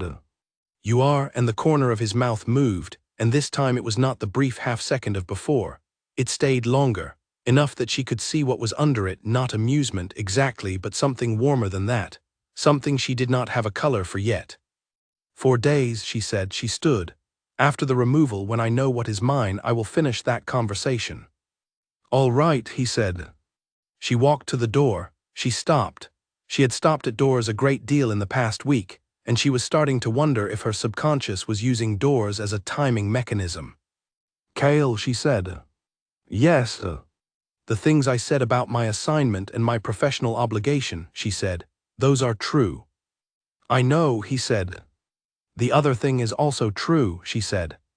She heard him be very still behind her in the way that she had learned to distinguish from his other kinds of stillness. This one was the kind that was not waiting, it was receiving. She went back to her room. She sat at the desk and looked at the folder and looked at the lamp and looked at nothing in particular for a few minutes, and then she took out a new page of the legal pad and she wrote at the top, "What is actually mine?" Below it she wrote only one thing, and underlined it once in orange, which was her color for arguments she expected someone to push back on. Then she closed the folder and went to sleep, and this time she slept 7 hours, which was more than she had slept in one stretch in 3 years. The orange underline said, most of it. 3 days before the removal ritual, Corin Bliss made his move. Nadia heard about it the way she heard about most things that mattered, from Petra at 6:45 in the morning before her coffee, before her notes, while she was still in the first minutes of the day when her brain was warm but not yet organized. Petra's knock was her professional knock, 2 beats, then one which Nadia had learned to distinguish from the softer 3-knock of Dalen and the single flat knock of the junior council staff. He filed a formal petition overnight, Petra said. She was already inside, folder in hand, and she sat without waiting to be invited because something had changed in her comfort level over the past week too, which Nadia noted and approved of. Bliss. He has invoked the contested presence clause. Nadia reached for her documentation. She did not have the contested presence clause tabbed because she had not encountered it in any of the chapters she had read, which meant it was in a part of the document she had not needed yet. Explain it, she said. The contested presence clause allows any pack lord with formal standing to challenge the validity of a mark if they can present 3 supporting conditions, Petra said. The first condition is a documented concern about the species of the marked. The second is a documented concern about the marked person's independent consent. The third is a documented interest of the challenging party in the territory affected by the mark. She took a breath. Bliss is citing all 3. Nadia opened her documentation to the index. She found the clause, she read it, then she read the footnotes because the footnotes were where the exceptions lived.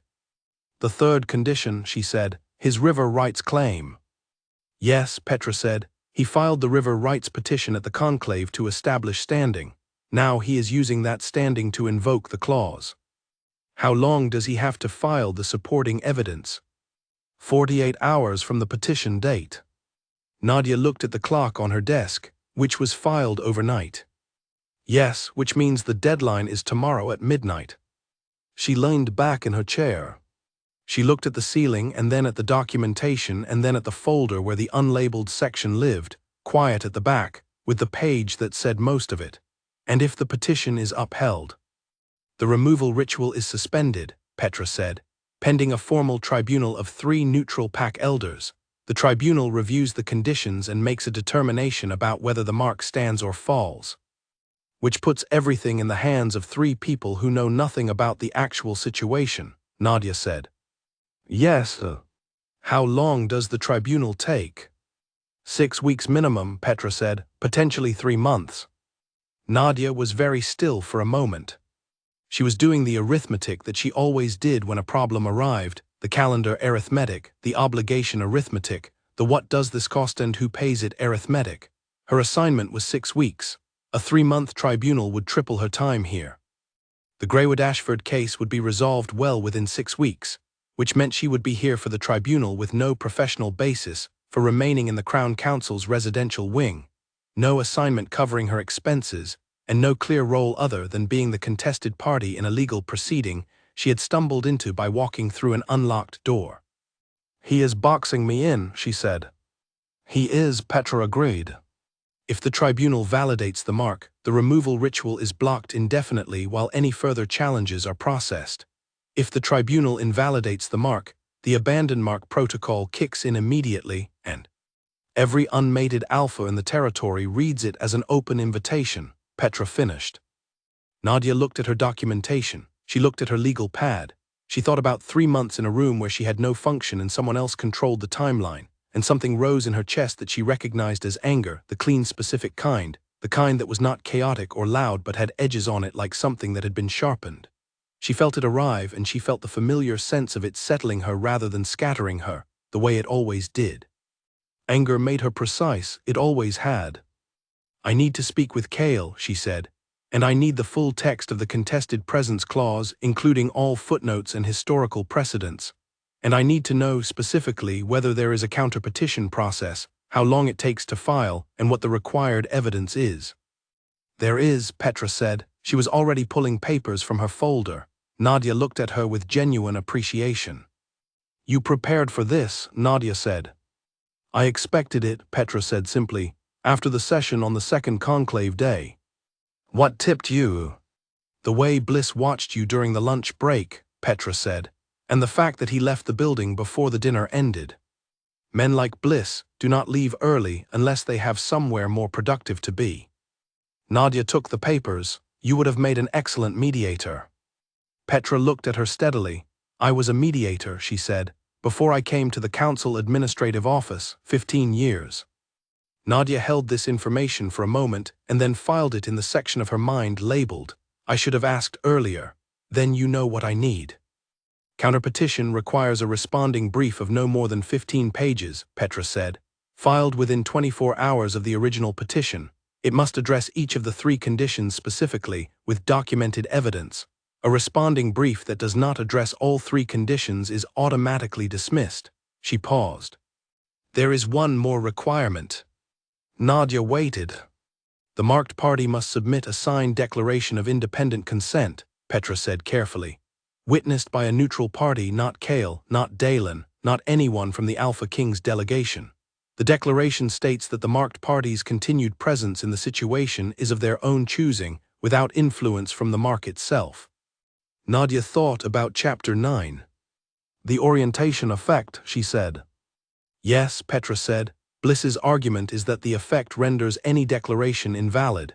If you sign the declaration, he will argue you are not competent to sign it because the mark has affected your judgment. If you do not sign it, the counterpetition is incomplete. She looked at her hands for a moment. He has constructed a very neat trap. Nadia looked at the counterpetition documentation. She looked at the 15-page limit and the 24-hour deadline. She looked at the 3 conditions. She thought about the word sequenced, which she had written in her folder 11 days ago, and she thought about a man who had been building toward this moment since before the conclave, and had done it the right way, in the right order, with the right tools. She almost admired it, almost. The trap assumes I cannot answer all 3 conditions, she said. Can you? Petra said. The first condition, species of the marked. That is in the historical precedent. There are 7 documented cases of alpha marks given to non-wolves in the past 2 centuries. 4 of them were upheld under the customs law that predates the formal species distinction protocols. The protocols specifically exempt historical instinctive marking from the species validity requirement. She was flipping through the documentation as she spoke, cross-referencing what she was saying with what was on the page, because she did not cite from memory without checking. That is a documented defense. Petra was writing. The second condition, independent consent. Bliss's argument relies on the Chapter 9 orientation effect as an invalidating factor. But the documentation's own language says the effect amplifies existing signals rather than creating new ones. Which means the question is not whether the effect exists, it does, but whether it constitutes the kind of influence that overrides consent under Wolff law. She paused. That is a legal argument, not a factual one, and legal arguments require precedent. Is there precedent? Petra said. I do not know yet, Nadia said. I need the historical record for orientation effect consent cases, every case where a mark's validity was challenged on influence grounds. She looked at the clock. Can the archive open at 7? I will make it open at 7, Petra said. Good, Nadia stood. She picked up the documentation. The third condition, Bliss's stated interest in the territory affected by the mark. His river rights claim establishes his standing, but standing and territorial interest are not the same legal standard under the contested presence clause. He is standing to speak at formal proceedings. Whether he has a documented territorial interest in the specific question of the Alpha King's mark is a narrower argument, she thought. I need the clause's definition of territorial interest. It is almost certainly in the footnotes. Page 84, Petra said, footnote 12. Nadia looked at her, Petra looked back. I told you, Petra said, 15 years. Come with me to the archive, Nadia said. I was planning to, Petra said. They went. Nadia knocked on Dalen's door on the way past and said without stopping, tell Cale that Bliss filed the contested presence clause last night and I am working on the counter-petition. I will brief him at noon. She did not wait for Dalen's response, but she heard the brief silence that meant he was recalibrating, the same recalibration she had been prompting in people for a week now, and she found it less exhausting than she used to. The archive opened at 7. The archivist was a compact, alert man named Gill, who had the look of someone who loved his job more than he needed anyone to know about it, and who had the entire historical record indexed in a system that he explained in 2 minutes, and did not need to explain again because she had it. She started with precedent cases. There were 9, she read all 9. 3 were directly applicable. She built the consent argument from those 3 cases in 2 hours, cross-referenced it against Bliss's stated grounds, and wrote the core of the second condition response in one sustained sitting that left her hand aching and her notes full of arrows connecting things. Petra found the footnote 12 territorial interest definition. It was narrow in exactly the way Nadia had suspected. The documented interest required by the clause was not merely pact standing, it was a demonstrable legal nexus between the challenging party's existing territorial claims and the mark in question. Bliss's river rights petition concerned water access. The mark concerned the Alpha King's personal acknowledgement of a specific person. The two were not connected by any legal standard she could find, and she found 3 historical decisions that said exactly that. She drafted the third condition response. She ate lunch at her desk in the archive. It was bread and cheese from the afternoon trolley, and she was halfway through it when Cale came to find her. She had told Dalen noon. It was 11:43. He had not waited. He came in and looked at the spread of documents across the archive table, and at Petra in the corner working through a second stack of historical cases, and at Gill at his desk pretending to catalog something while clearly paying attention, and then he looked at Nadia. "Show me what you have," he said. She showed him. He read through the 3 condition responses in the order she had written them. He did not interrupt. He asked one question at the end about the precedent citation for the third condition, specifically whether the decision she had cited had been fully upheld or only partially, and she gave him the complete citation history, which included one partial appeal, and he nodded and asked nothing else. "This is strong," he said. "It is very strong," she said, because she knew when she had written something good and saying otherwise would be false modesty, which was its own kind of dishonesty. The consent argument is the weakest section because it rests on a legal interpretation of the word amplification rather than a factual dispute. But the interpretation is well supported. "And the declaration," he said. She looked at him. "That is what I need to talk to you about." He sat down. She had not offered him a chair. The archive was not her space to offer. He sat anyway, across the table from where she was standing, and he waited. "I can sign the declaration," she said. "What I cannot do is sign it and have Bliss argue that the orientation effect made me incapable of signing it. The only way to defeat that argument is to demonstrate that my position is consistent with what it was before the orientation effect began. 72 hours, he said. Yes, the effect started approximately noon on the day of the conclave. I need to demonstrate that before noon on the day of the conclave, I had already formed an independent position. She paused, which I had, but position is not the same as documented evidence. He looked at her steadily. The message you sent me, she said, the morning before the conclave, at your convenience rather than at mine, the conditions I submitted, the conversation we had in the smaller chamber where I agreed to attend. She looked at him directly. Those are documents, those are datable evidence of my independent engagement with the situation before the effect began. He was very still. If you can submit the written record of our correspondence to the counter-petition, she said, along with a statement from Petra, who was present for parts of our conversations, and from Dalen, who managed the scheduling, that is the evidence base for the declaration. You are using our conversations as legal evidence, he said. Yes, she said. Something moved through his expression. She watched it move. It was not offense. It was something else, something that had a quality she recognized from the moments he had told her true things, the same quality of someone making contact with something real rather than performing contact with it. The conversations are real, he said. Yes, she said, that is the point. She held his gaze. I need your permission to submit them. They are our conversations. I will not put them into a legal document without asking you first. He looked at her for a long moment. The archive was very quiet. Gil had stopped pretending to catalogue. Petra had stopped writing. Yes, Cale said, submit them. She exhaled. She had not known she was holding it. Thank you. Thank you, he said, with a directness that was not ritual, for fighting this. She looked at the document spread in front of her. 15 pages, 3 conditions, the archive's history, the footnotes and the precedents and the cases that had come before and made the argument possible. It is my situation too, she said. I do not sit still when something is moving me without my consent. She picked up her pen. I never have. The counter-petition was filed at 11:47 the following morning. Nadia submitted it personally. She walked it to the council registrar's desk, a formal desk in a formal room with an actual registrar behind it, a quiet older woman named Gwen who had processed PAC petitions for longer than Nadia had been alive, and who took the folder from Nadia's hands and weighed it, briefly, the way people weigh things that have more inside them than their size suggests. 15 pages, Nadia said, plus appendices. The appendix index is on the cover page. I see it, Gwen said. She opened the folder. She read the cover page with the focus of someone who was not performing thoroughness but actually being it. She turned to the first page of the brief. She read the opening paragraph. Then she looked up at Nadia over the top of the document. You are the mediator, she said, the one handling the Ridge dispute. Yes, Nadia said.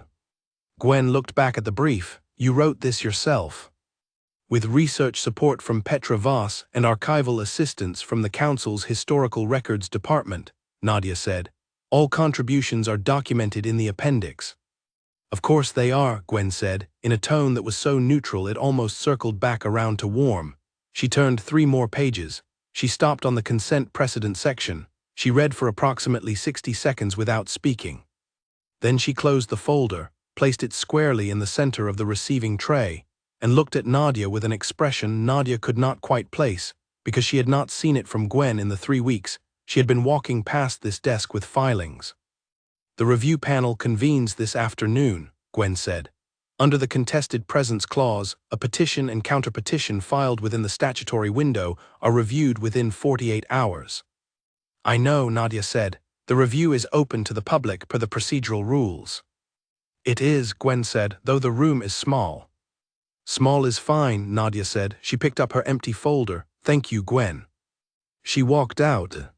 In the corridor she breathed for a moment, not a dramatic breath, just the kind that happened after a thing you had been working on was no longer in your hands and was now in the process of doing what it was going to do without you. The specific feeling of a brief filed. She had always liked that feeling. Today it was sharper than usual. She went back to her room.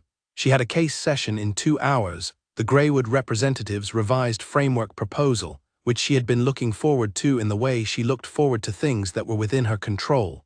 She worked for 90 minutes. She drafted 2 follow-up questions and a counter-proposal framework, and reviewed the survey documentation one more time, because the Greywood representative had a habit of introducing new elements at the start of sessions, and she liked to have the full picture before sitting down. At 1:30 she went to the session. The Greywood representative, a man named Colin Ward, who had the specific exhaustion of someone who had been presenting a losing argument for 3 weeks, arrived with a junior colleague and a revised framework that was genuinely more reasonable than anything he had offered before. Nadia read it once at the table while he was still explaining it. She asked her 2 prepared questions. She raised one issue with the proposed timeline that he had not anticipated. They went back and forth for 40 minutes. At 2:15, they agreed on a revised timeline and a working draft of the framework. She shook his hand at the door. He was very careful in his handshake, the way people were careful when they were not sure whether to be relieved or chagrined, and she felt a small, uncomplicated kindness toward him because he had been arguing a position he must have known, from the 3rd week onward, he was going to lose. "The Ridge survey documentation is solid," she said. "Your client has a legitimate concern about the eastern access point. That is worth raising separately." He looked at her separately from the Ridge claim. "As its own matter," she said, "the eastern access documentation is stronger than the Ridge.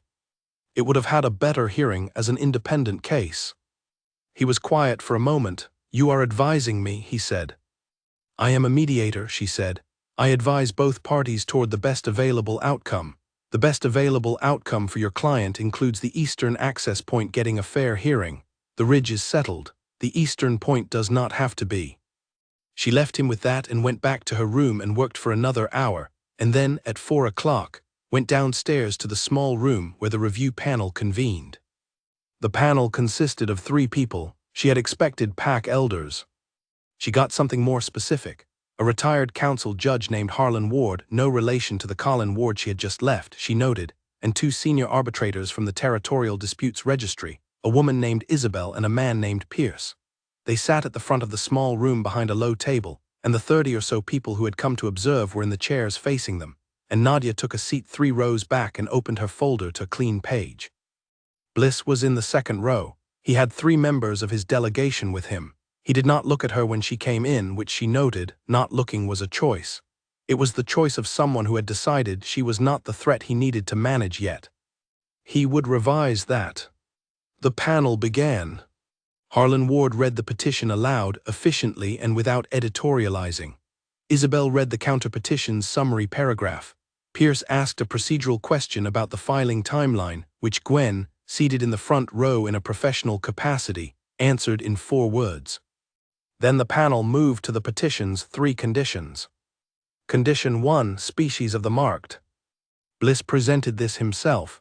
He stood and spoke clearly and cited the formal protocols that established species distinctions in marking validity, and he was precise, and he was prepared, and he was right about the protocols themselves. The protocols existed. They said what he said they said.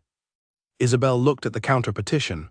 "The responding brief cites 7 historical cases," she said, 4 of which predate the formal protocols. It argues that the protocols specifically exempt historical instinctive marking from the species validity requirement. Bliss said the exemption language was ambiguous. Pierce said, reading from the documentation, "The exemption language states without qualification that the species validity requirement applies to marks sought or pursued by the marking party, not to marks arising from instinctive recognition." He looked up. "The petition's description of the mark's origin is that it was not sought or pursued. Is that contested?" Bliss said no. Pierce said, "Then the exemption applies. Condition 1 dismissed." Bliss's expression did not move. He was very good at that. Condition 2, consent. This was the one Nadia had worked hardest on. The orientation effect argument was Bliss's strongest position, and she had spent most of the archive hours building the response to it, because a weak response here would give him what he needed. Bliss presented the Chapter 9 documentation. He presented it clearly and accurately, which she respected, even now. He explained the orientation effect, its timeline, its biological mechanism. He cited 2 historical cases where consent had been found insufficient on influence-related grounds. Then he said, with a confidence that was almost admirable, There is no declaration of independent consent in the counterpetition's documentation, and without such a declaration, the consent condition cannot be resolved in the marked party's favor. Harlan Ward looked at the counterpetition. He turned pages, he reached the appendix. The counterpetition includes a signed declaration, he said. Bliss looked up. For the first time in the session, he had not expected something.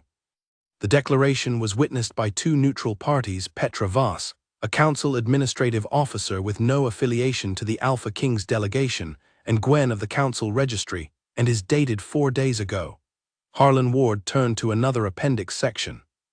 The counterpetition also includes a documented correspondence record and a supporting statement from Petra Voss attesting to the marked party's voluntary and consistent engagement with the situation from the first day, including the submission of 3 independent conditions for her participation. He looked up. The briefing notes that these events predate the orientation, affects documented onset by approximately 72 hours. Bliss said the declaration was potentially invalid because the orientation effect had been present for he paused, checking his notes, 3 days at the time it was signed. Pierce said the documentation's own language states that the effect amplifies existing signals. The brief provides documented evidence of an existing position prior to the effect's onset. The relevant legal question is whether the effect overrides consent in the presence of a pre-existing independent position. Bliss said yes. Pierce said, what precedent supports that interpretation? Bliss gave 2 cases. Isabel said, in both cases, the influence in question had been present from the beginning, not introduced after an independent position was established. These cases do not apply. Bliss said the orientation effect was different in kind from the influences cited in those cases. Harlan Ward said, how so? Bliss said it was biological. Harlan Ward said, are there cases where a biological orientation effect was found to override a pre-existing independent position? Bliss opened his mouth, he closed it, he checked his documentation. He found nothing because Nadia had checked her documentation on the same question for 6 hours and found the same absence. No, Bliss said. Harlan Ward said, Condition 2 cannot be upheld on the presented evidence. Bliss's jaw set. She saw it from 3 rows back. Condition 3, territorial interest. This was the clean one. The footnote 12 definition was specific.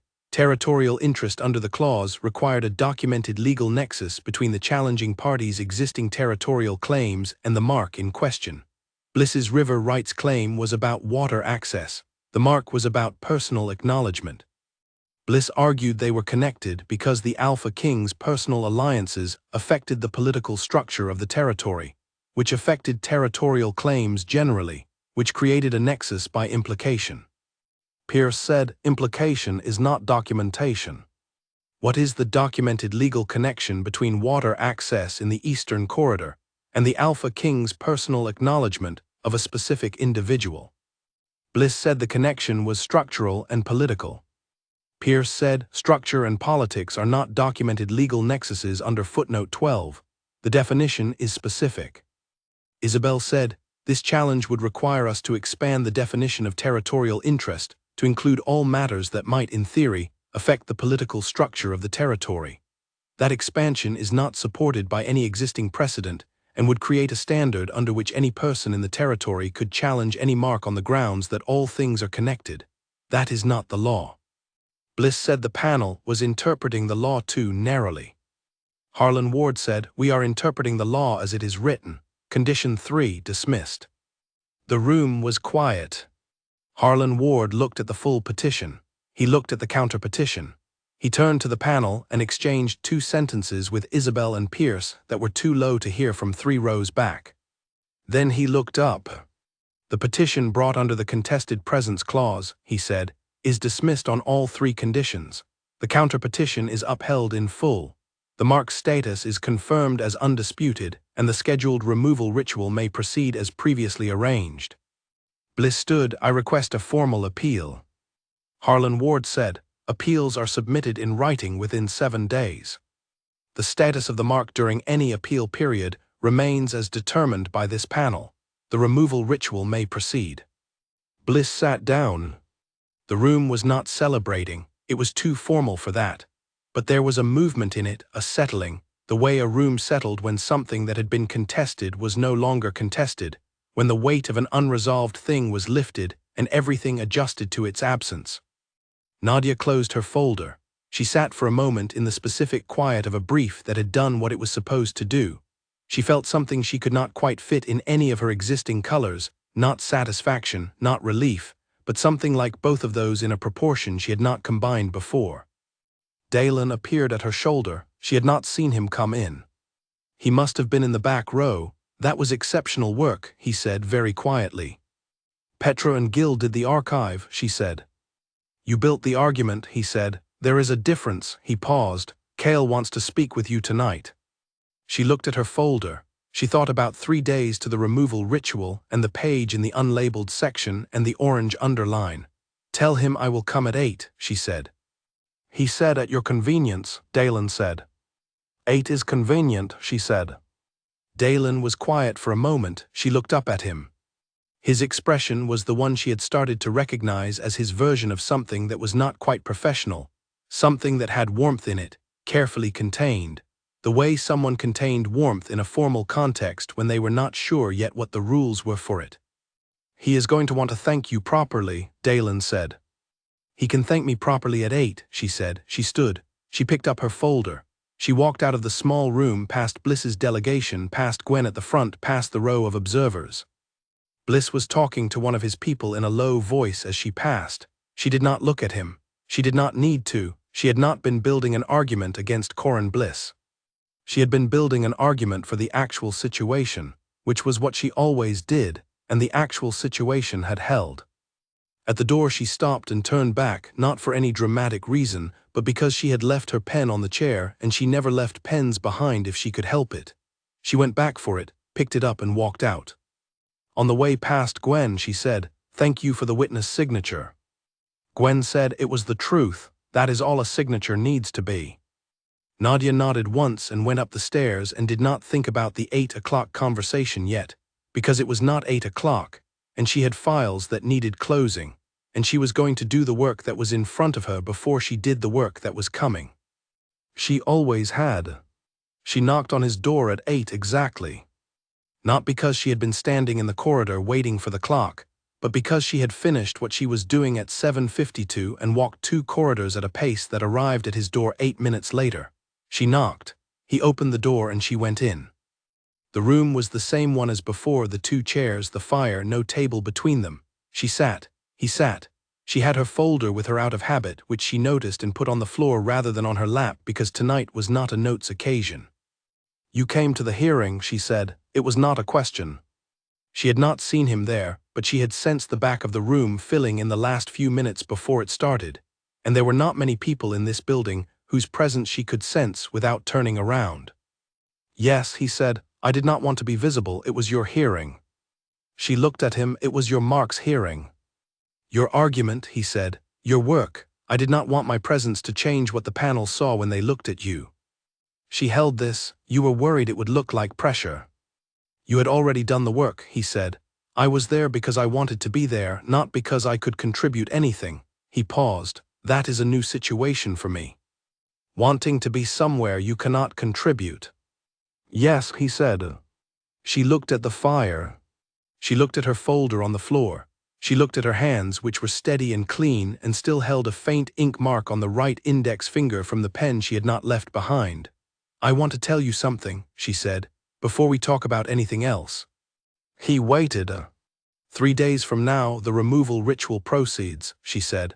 I made that appointment and I intend to keep it. I want to be very clear that my intention to keep it has not changed. I know, he said. I said that first because I did not want the thing I am about to say next to sound like I am changing my mind, she said.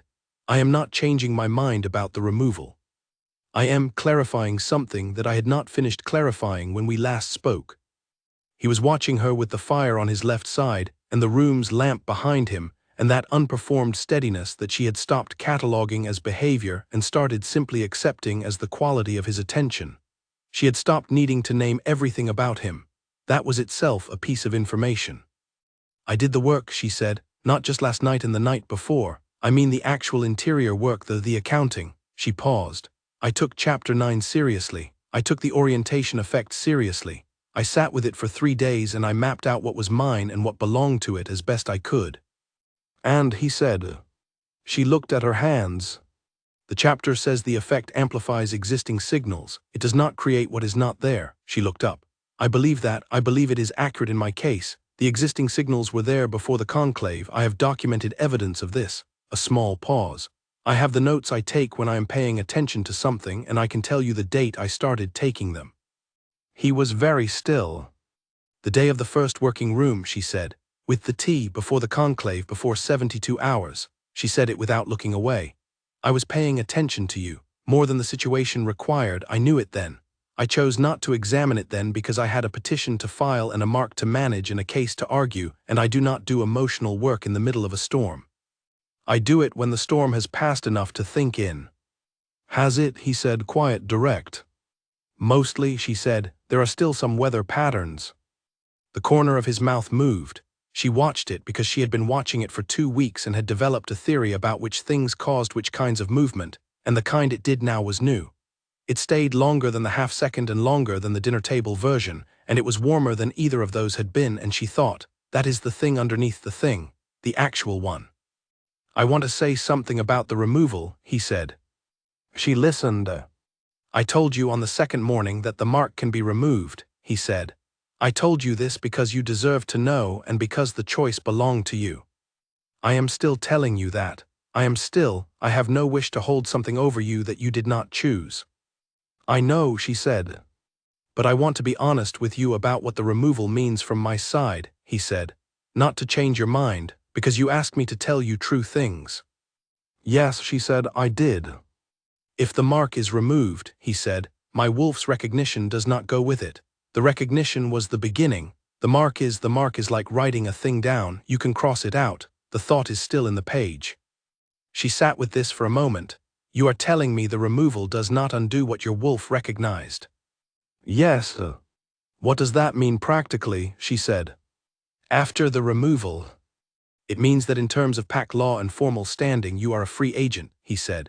No claim, no acknowledgement, no legal complications from my direction. You come and go as your work requires. The bliss situation resolves itself without a mark. There is nothing for him to contest. He paused. It also means that I still know what I know about you, and you still know what you know about me, and what is done with that is entirely separate from what the ritual does. She looked at him for a long moment. That is a very organized way to present something that is not organized. You prefer things to be clear, he said. I do, she said. Thank you for that. She reached down for her folder. She did not open it. She just held it in her lap, which was the gesture she used when she was not working but was near her work, the position of someone who might need it shortly or might not. I have a question, she said. Go ahead. When the removal is done, she said, and the legal situation is resolved, and I finish the Greywood-Ashford case which will take another 2 weeks after the ritual, she stopped. She reformatted the question. She had started it from the wrong end. What do you want? She said. He looked at her. He did not look away. You, he said. It was one word, and it had no qualifications attached to it, and it was the most direct thing anyone had ever said to her in a context that was not professional, which meant it landed harder than she expected even though she had been preparing for it. She looked at the fire. She thought about walking into a room without looking up and dropping maps and arguing without stopping, because the argument had its own momentum. She thought about someone who had not moved, who had not asked her to be quieter or slower or more aware of where she was, who had told her where the right room was, and sent tea and agreed to reasonable conditions, and showed up at an archive at 11:43 instead of noon because he could not wait. She thought about her orange underline. I want to be very clear about something, she said, because I am always clear about things when it matters. Yes, he said. The removal is still happening, she said, because it was the right decision when I made it, and I do not unmake decisions because the situation has become more complicated. I made the appointment in good faith, and I will keep it in good faith. Yes, he said. After the removal, she said, I would like to have the conversation we have been circling for 2 weeks. She looked at him, not the conversation about marks or wolves or legal proceedings, the other one. He was watching her with an expression she had a word for now, finally, after 12 days of looking for it. The word was receiving. He was receiving what she was saying in the way you received something you had been holding space for without knowing how long it would take to arrive. Not impatient, not relieved, just present to the moment of it. Yes, he said, I would like that. The fire had settled to something lower and steadier. Outside, the building had gone quiet with the particular quiet of 9 o'clock in a working place. The day's work done, the night's work not yet begun, the space between the two when everything rested. There is one more thing I want to ask you, she said. Ask? Your wolf's decision, she said. You said you were trying to figure out what it was. 3 days after the conclave when the hall was quiet, do you know now? He was quiet for a moment, not the choosing words quiet. The already knowing and deciding quiet. Yes, he said. Tell me, she said. It decided, he said, that you are not a variable in the situation. You are not something it is claiming or holding or managing. He paused. Its decision was to wait, to stay quiet, to see what you decided with the full information and without any pressure, because anything that came from pressure would not be real, and my wolf is not interested in things that are not real. He looked at her across the 2 chairs and the fire and the small distance that was not very large. It has been waiting for you to finish your accounting. She looked at him. She thought about the wolf and its patience and the kind of stillness that was not absence, but was the presence of something that had made its decision and was simply waiting for the world to catch up. It has been very patient, she said. Yes, he said, unusually. She picked up her folder. She stood. He stood, which he did every time she stood, which she had catalogued and stopped noting as significant and then started noting again because the stopping of significance was itself significant. 3 days, she said. 3 days, he agreed. And then the conversation, she said. Yes, he said. She went to the door. She stood in it for a moment, not because she had forgotten anything, not because she was waiting for a question to come, but because there was a specific quality to the room she was leaving that she wanted to note before she left it. The fire and the 2 chairs and him, with his hands at his sides and his face in that open expression that she had a word for now. She turned back. Kale, she said. Yes. Your wolf, she said, tell it from me that the wait is almost done. He looked at her for a moment. She saw something move across his expression that was not the half-second corner of the mouth movement and was not the dinner table version.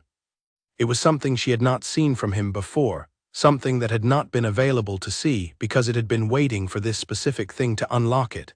It was simple and unperformed and completely itself. I will tell it, he said. She went back to her room. She sat at the desk. She opened her folder to the unlabeled section and she took out the page with the orange underline and she read the single line she had written 6 days ago and she picked up her pen. She crossed out the orange. She rewrote it in green. Green was her color for documented fact. She put the cap on her pen. She closed the folder. She looked at the window which showed her the night, which was dark and clear and without weather. She thought about 3 days and what came after them. The accounting was done. She knew what was hers. The dark moon came on a clear night. Nadia had not known dark moons had a quality to them distinct from ordinary dark nights, until she stood outside in the council building's inner courtyard and looked up and felt the specific quality of a sky without the moon's usual presence. Not emptier exactly, but more open, the way a room felt more open with one piece of furniture moved. She had read the ritual documentation twice the day before and once in the morning, and she knew what would happen and in what order, and still the courtyard's quiet, when she walked into it, was different from anything she had been in before. Dalen was there. The neutral pack elder, an old woman named Claire who had not introduced herself as old, but who carried the weight of someone who had stood in a great many courtyards for a great many rituals, and had long ago stopped being impressed by any of them, which made her perfect, was standing at the center. Cale was at the edge of the courtyard with his back to the building, looking up. He turned when she came through the door. She crossed the courtyard. The stones were old under her feet and slightly uneven, the kind of uneven that came from a century of weight rather than from neglect. She stopped beside him. They did not touch. The ritual did not require touching. Claire said, "Are you both here of your own choice, and with your full understanding of what this ritual does and does not do?" Nadia said yes. Cale said yes. Claire said, the mark that was placed through the response of one wolf's nature will be formally dissolved. The dissolution is permanent and cannot be reversed through this ritual. What remains after the dissolution belongs to the two people present, not to the mark. Is this understood? Yes, Nadia said. Yes, said Kale. The ritual was brief. Claire spoke in wolf tongue for 2 minutes, low and rhythmic, and Nadia felt something she could not quite name, not a removal of something exactly, but a change in the air around her, a slight adjustment in what the courtyard felt like in the way that temperature adjustments were not visible but were immediately real. And then Claire was quiet and the night was the same and the stars were the same and the courtyard was the same, and Nadia looked at the sky for a moment. Then she looked at Kale. He was looking at her. Done, Claire said. She said it simply, the way you said a thing when it was true rather than when you were marking the occasion of its being true. She folded her hands. Is there anything else needed from me tonight? No, Kale said. Thank you, Claire. Claire nodded once and went back inside. Dalen followed, with the particular tact of someone who understood without being told that two people needed the courtyard to themselves. The door closed. Nadia stood in the open dark night with Kale Dravak, and the mark was gone and she was entirely herself, and she had known this moment was coming for 11 days and had prepared for it the way she prepared for everything, which meant she had thought about it carefully and organized her thoughts and made notes, and then put the notes away because there were things you could not actually prepare for, you could only arrive at them. She had arrived. How does it feel? She said. It was not a legal question or a procedural one, it was just what she wanted to know. He was quiet for a moment, in the way he was quiet when he was being precise rather than evasive. My wolf is at rest, he said, not quiet the way it was quiet before, at rest.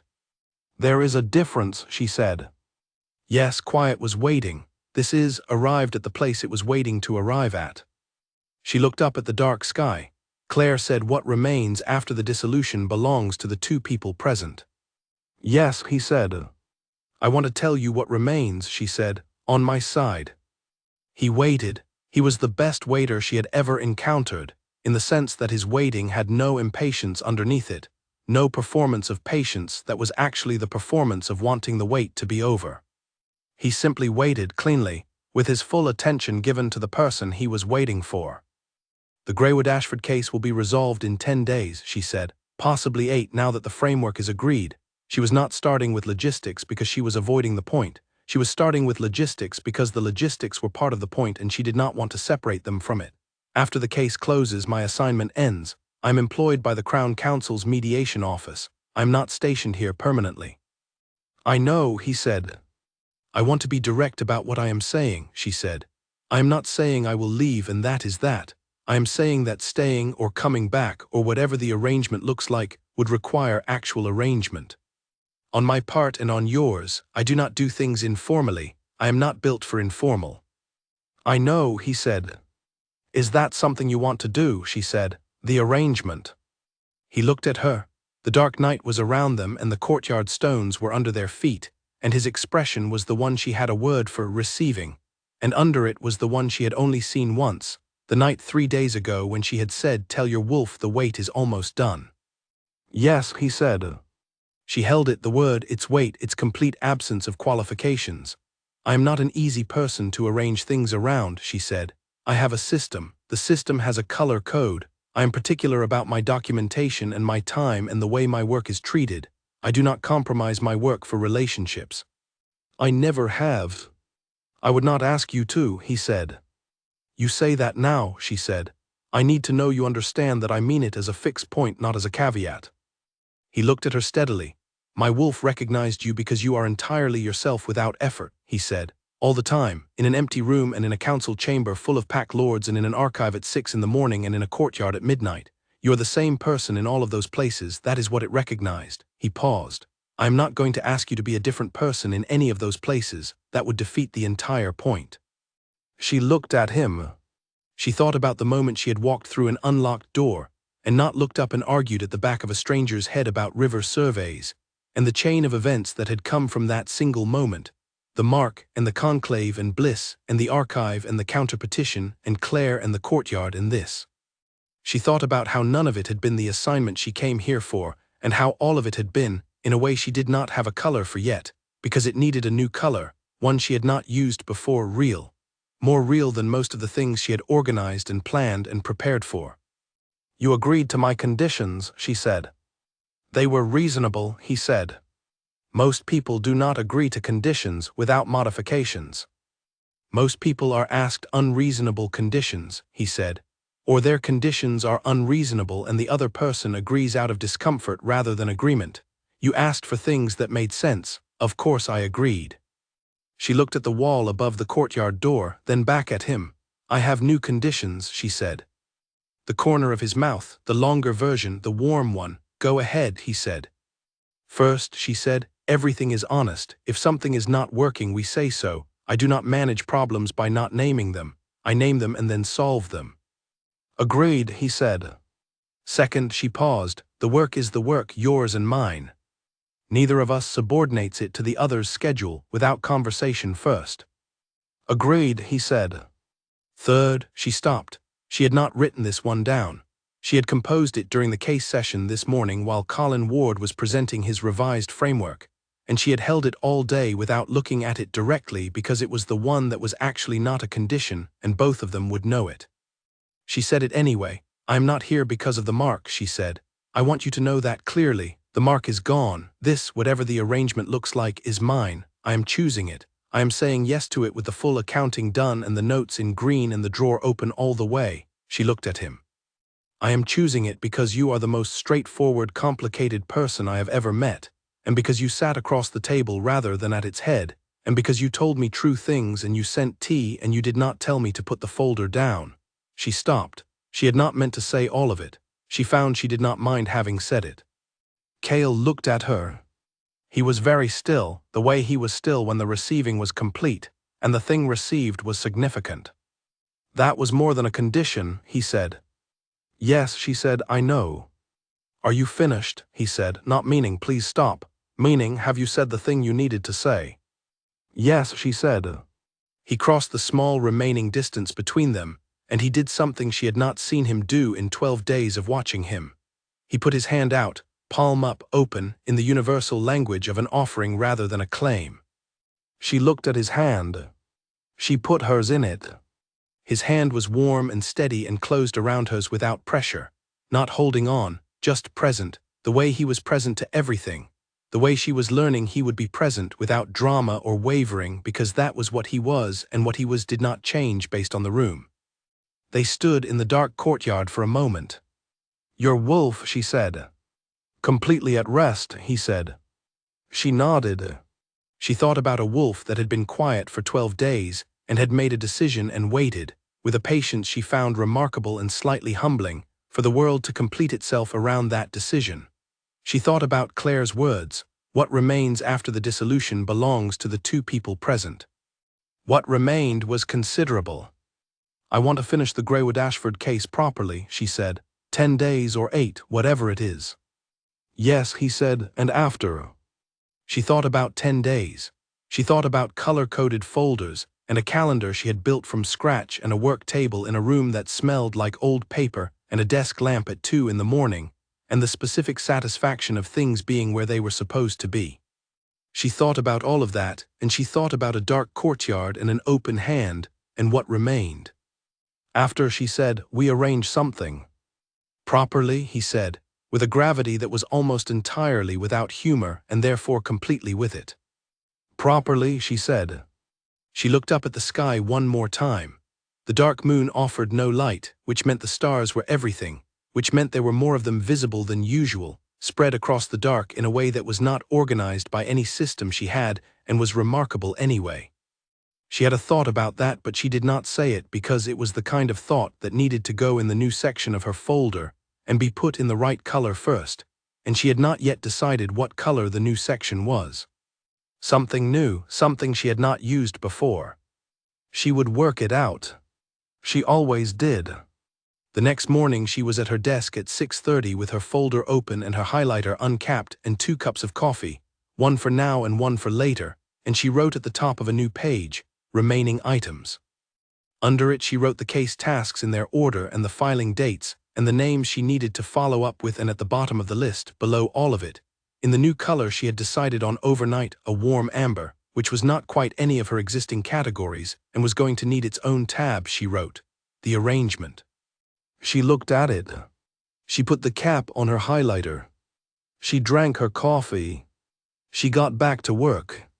Down the corridor, in a room she had never been inside, Kale Dravak was already awake, which was not unusual for him, and he was sitting at his work table with the Northern Territory's administrative documents and a cup of tea he had not drunk, and he was reading the same paragraph 3 times because his wolf, which had been at rest for the first time in a decade, was now doing something different from rest. It was content. Dalen, who brought him the morning correspondence at 7, and found him on the same paragraph he had been reading when Dalen had looked in an hour before, said nothing. He set down the correspondence. He picked up the untouched tea and replaced it with a fresh cup. "Your wolf," Dalen said. Kale looked up. "It is very loud," Dalen said, "for something you describe as being at rest." "Content," Kale corrected. Dalen looked at him. He looked at the Northern Territory documents. He looked at the door down the corridor toward the 3rd floor and the small room with the desk lamp and the folder system and the person who, in 12 days, had walked into an unlocked council chamber and never quite left. "I know," Dalen said. He went back to his correspondence. Outside, the morning was doing what mornings did, coming in, lighting things, making the previous night's certainties available in daylight where you could look at them properly and see if they held. In Nadia's experience, they usually held better in daylight than in the moment, because in the moment you were inside them, and in the morning you could see them from the outside, and a thing that held up from the outside was a thing you could work with. This one held. She could see it clearly. An amber tab in an open folder, and a person down the hall who sat across the table rather than at its head, and 12 days of walking into rooms without knowing what she was going to find, and finding, each time, something that was real. She picked up her pen. She got to work.